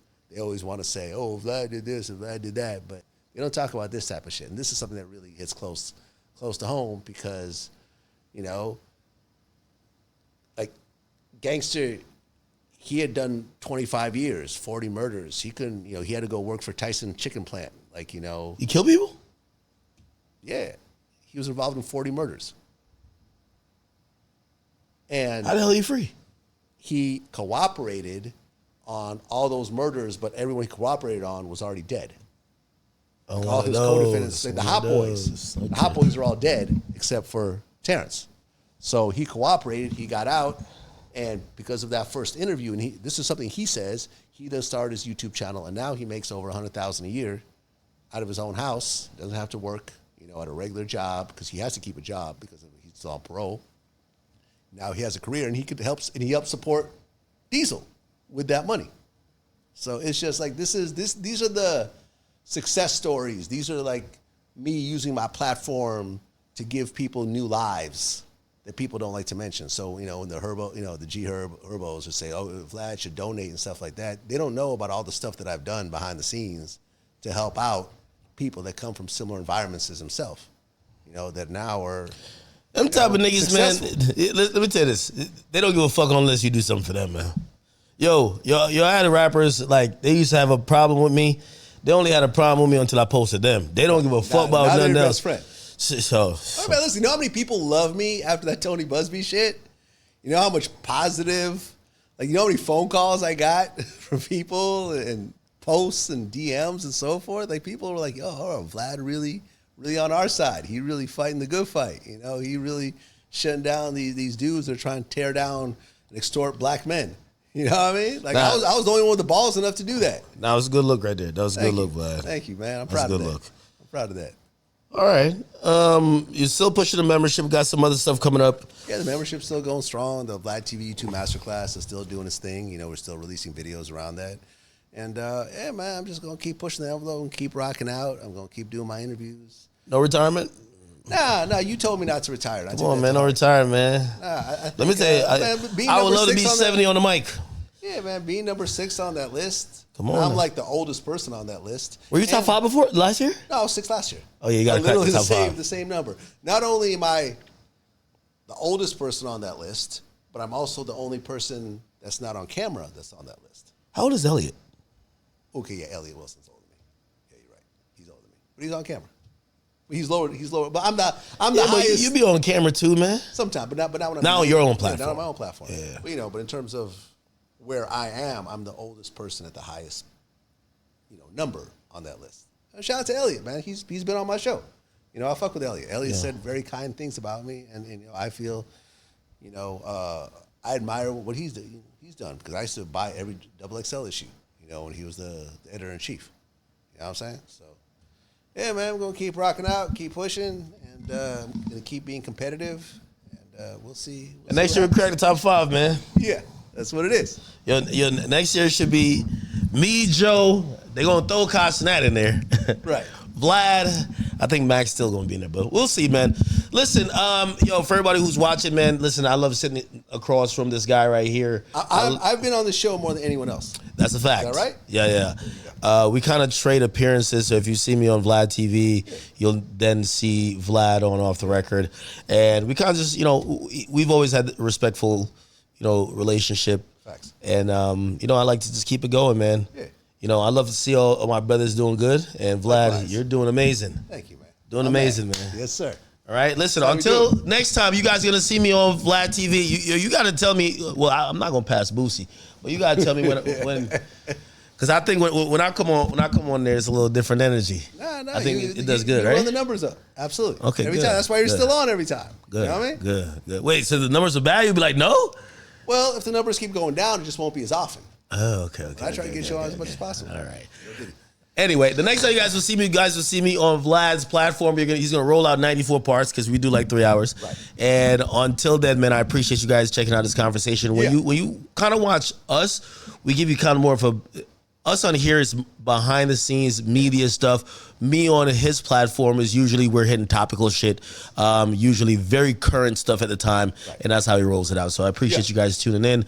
I hope everybody understanding and realize that the relationship I have with Vlad is the epitome of what we've, kind of shown people, that not because you're media or I do this type of media, he does this type of media, we can't get along and help each other. Every opportunity he's ever had, he's tried to share with me. Any type of knowledge I have, I try to share with him, and it's been like that with most of the people that's, we all fuck with. You know what's wild is that I remember, because I never go to radio stations. Like the fact I was on Big Boy on, was it 93.7, I think, in LA. I was hanging out, I was waiting, to go and do his show. And I remember a Cruz, came through. Yeah. Me and him were chopping it up, and I'm like, it's interesting because, like, me and all the other major media dudes in my space, we all rock with each other. He's like, yeah, in radio, that shit is like beef. It's the exact opposite. You couldn't go and do a show on a competing radio station, or if it's an iHeart versus MS or whatever else, like none of them can get along. None of them can work together. They can't even really be friends, off the air. They used to ban Hot 97 DJs from doing parties with Power 105 DJs. Yeah, exactly. Remember, like when they would play like old like Bad Boy records, if they, on every day on Hot 97, that's where they would blur out the, fuzz out that line and everything else like that. Or Funkmaster Flex would get fuzzed out on Power 105 and so forth. And it's just like this is such a, because I wanted to be on radio later, early on in my career, and I'm glad I never did it because I like this so much better than that bullshit competition. Yeah. That's just based on these corporations that are competing against each other. Yeah, it's because they're all fighting for the same pot. They haven't distinguished themselves. Like I clearly watch you guys every day. Like this morning I'm doing some shit. I'm listening to like some Adam shit. Like Adam had some shit with Wack I'm listening to. Then I listened to Wack talk about his badge on your show. So there's a space for everybody. We even share guests with each other. Like, you know what I'm saying? Like when Wack and Brick Baby, before I reached out to them to do my show, I called Adam first and said, "Are you okay with this? Because I know these are regulars on your show." And I remember both of them like, "Man, you ain't got to do that. I ain't like tired." I'm like, "Nah, but it's just out of respect because of my relationship with Adam. I don't want him to think that I'm poaching, his talent or whatever else. And listen, if he wants to do Boosie or any of my regulars, go for it. I ain't tripping off that." And it's that type of respect and that type of care that we've all shared in terms of, our relationship, where we didn't just step on each other's toes and we didn't do shit, say, well, whatever, he'll get over it. Like, nah, we always are proactive in making sure that everyone's on the same page. And if there's certain people that if I need hey, listen, I need this pushed. What I'm saying? I need this story. Cause I remember the Tony Busby thing. I was like, yo, this is important. Can y'all like I rarely ask for this, but when I ask for it, everyone always obliges. Yeah. You see No, what of course, I'm saying? it's good relationships. Yeah, and that's important, man. And I think you're right. Like this is the blueprint for how things should be. And it's too bad when you have people that say, "Nah, I'm going to beef with this dude." That's going to be better because it rarely isn't. You know, it's usually it doesn't work out that way. So yeah, man, I appreciate the relationship, man. I love doing this show, and you're gonna see, Ak on Vlad TV next time. Yeah, of course, man. Listen, until next time, people. Yeah. I do want to drop a teaser for who the next guest is gonna be on. It's gonna be pretty soon, but just wait and see. Thank you guys for watching another episode of Off the Record Podcast with DJ Akademiks, Big Ak in the building, of course. The godfather of independent hip hop media, DJ Vlad. You say your last name today. I've never pronounced it. I've seen a bunch of that. Lebovny. Vladimir Lebovny. Okay. Vladislav. Well, Vladislav. That's the full name. The name I was born was Vladislav Lebovny, but it got shortened to Vlad when I became a U.S. citizen. So it's Vlad Lebovny is my legal name, but the full name is how many Vladislav. letters? Vladislav. 9 letters. Oh, my first name is Livingston, and at least in Jersey, you can only have 9 letters on your first name for the license. You could have 26 for your last name. Okay. My last name's not that long. So on every government document, I'm listed as Livingstone. Okay. The N can't fit. That's funny. So anyway, until next time, thank you guys for watching. It's your boy Akademiks. I'm out. Peace.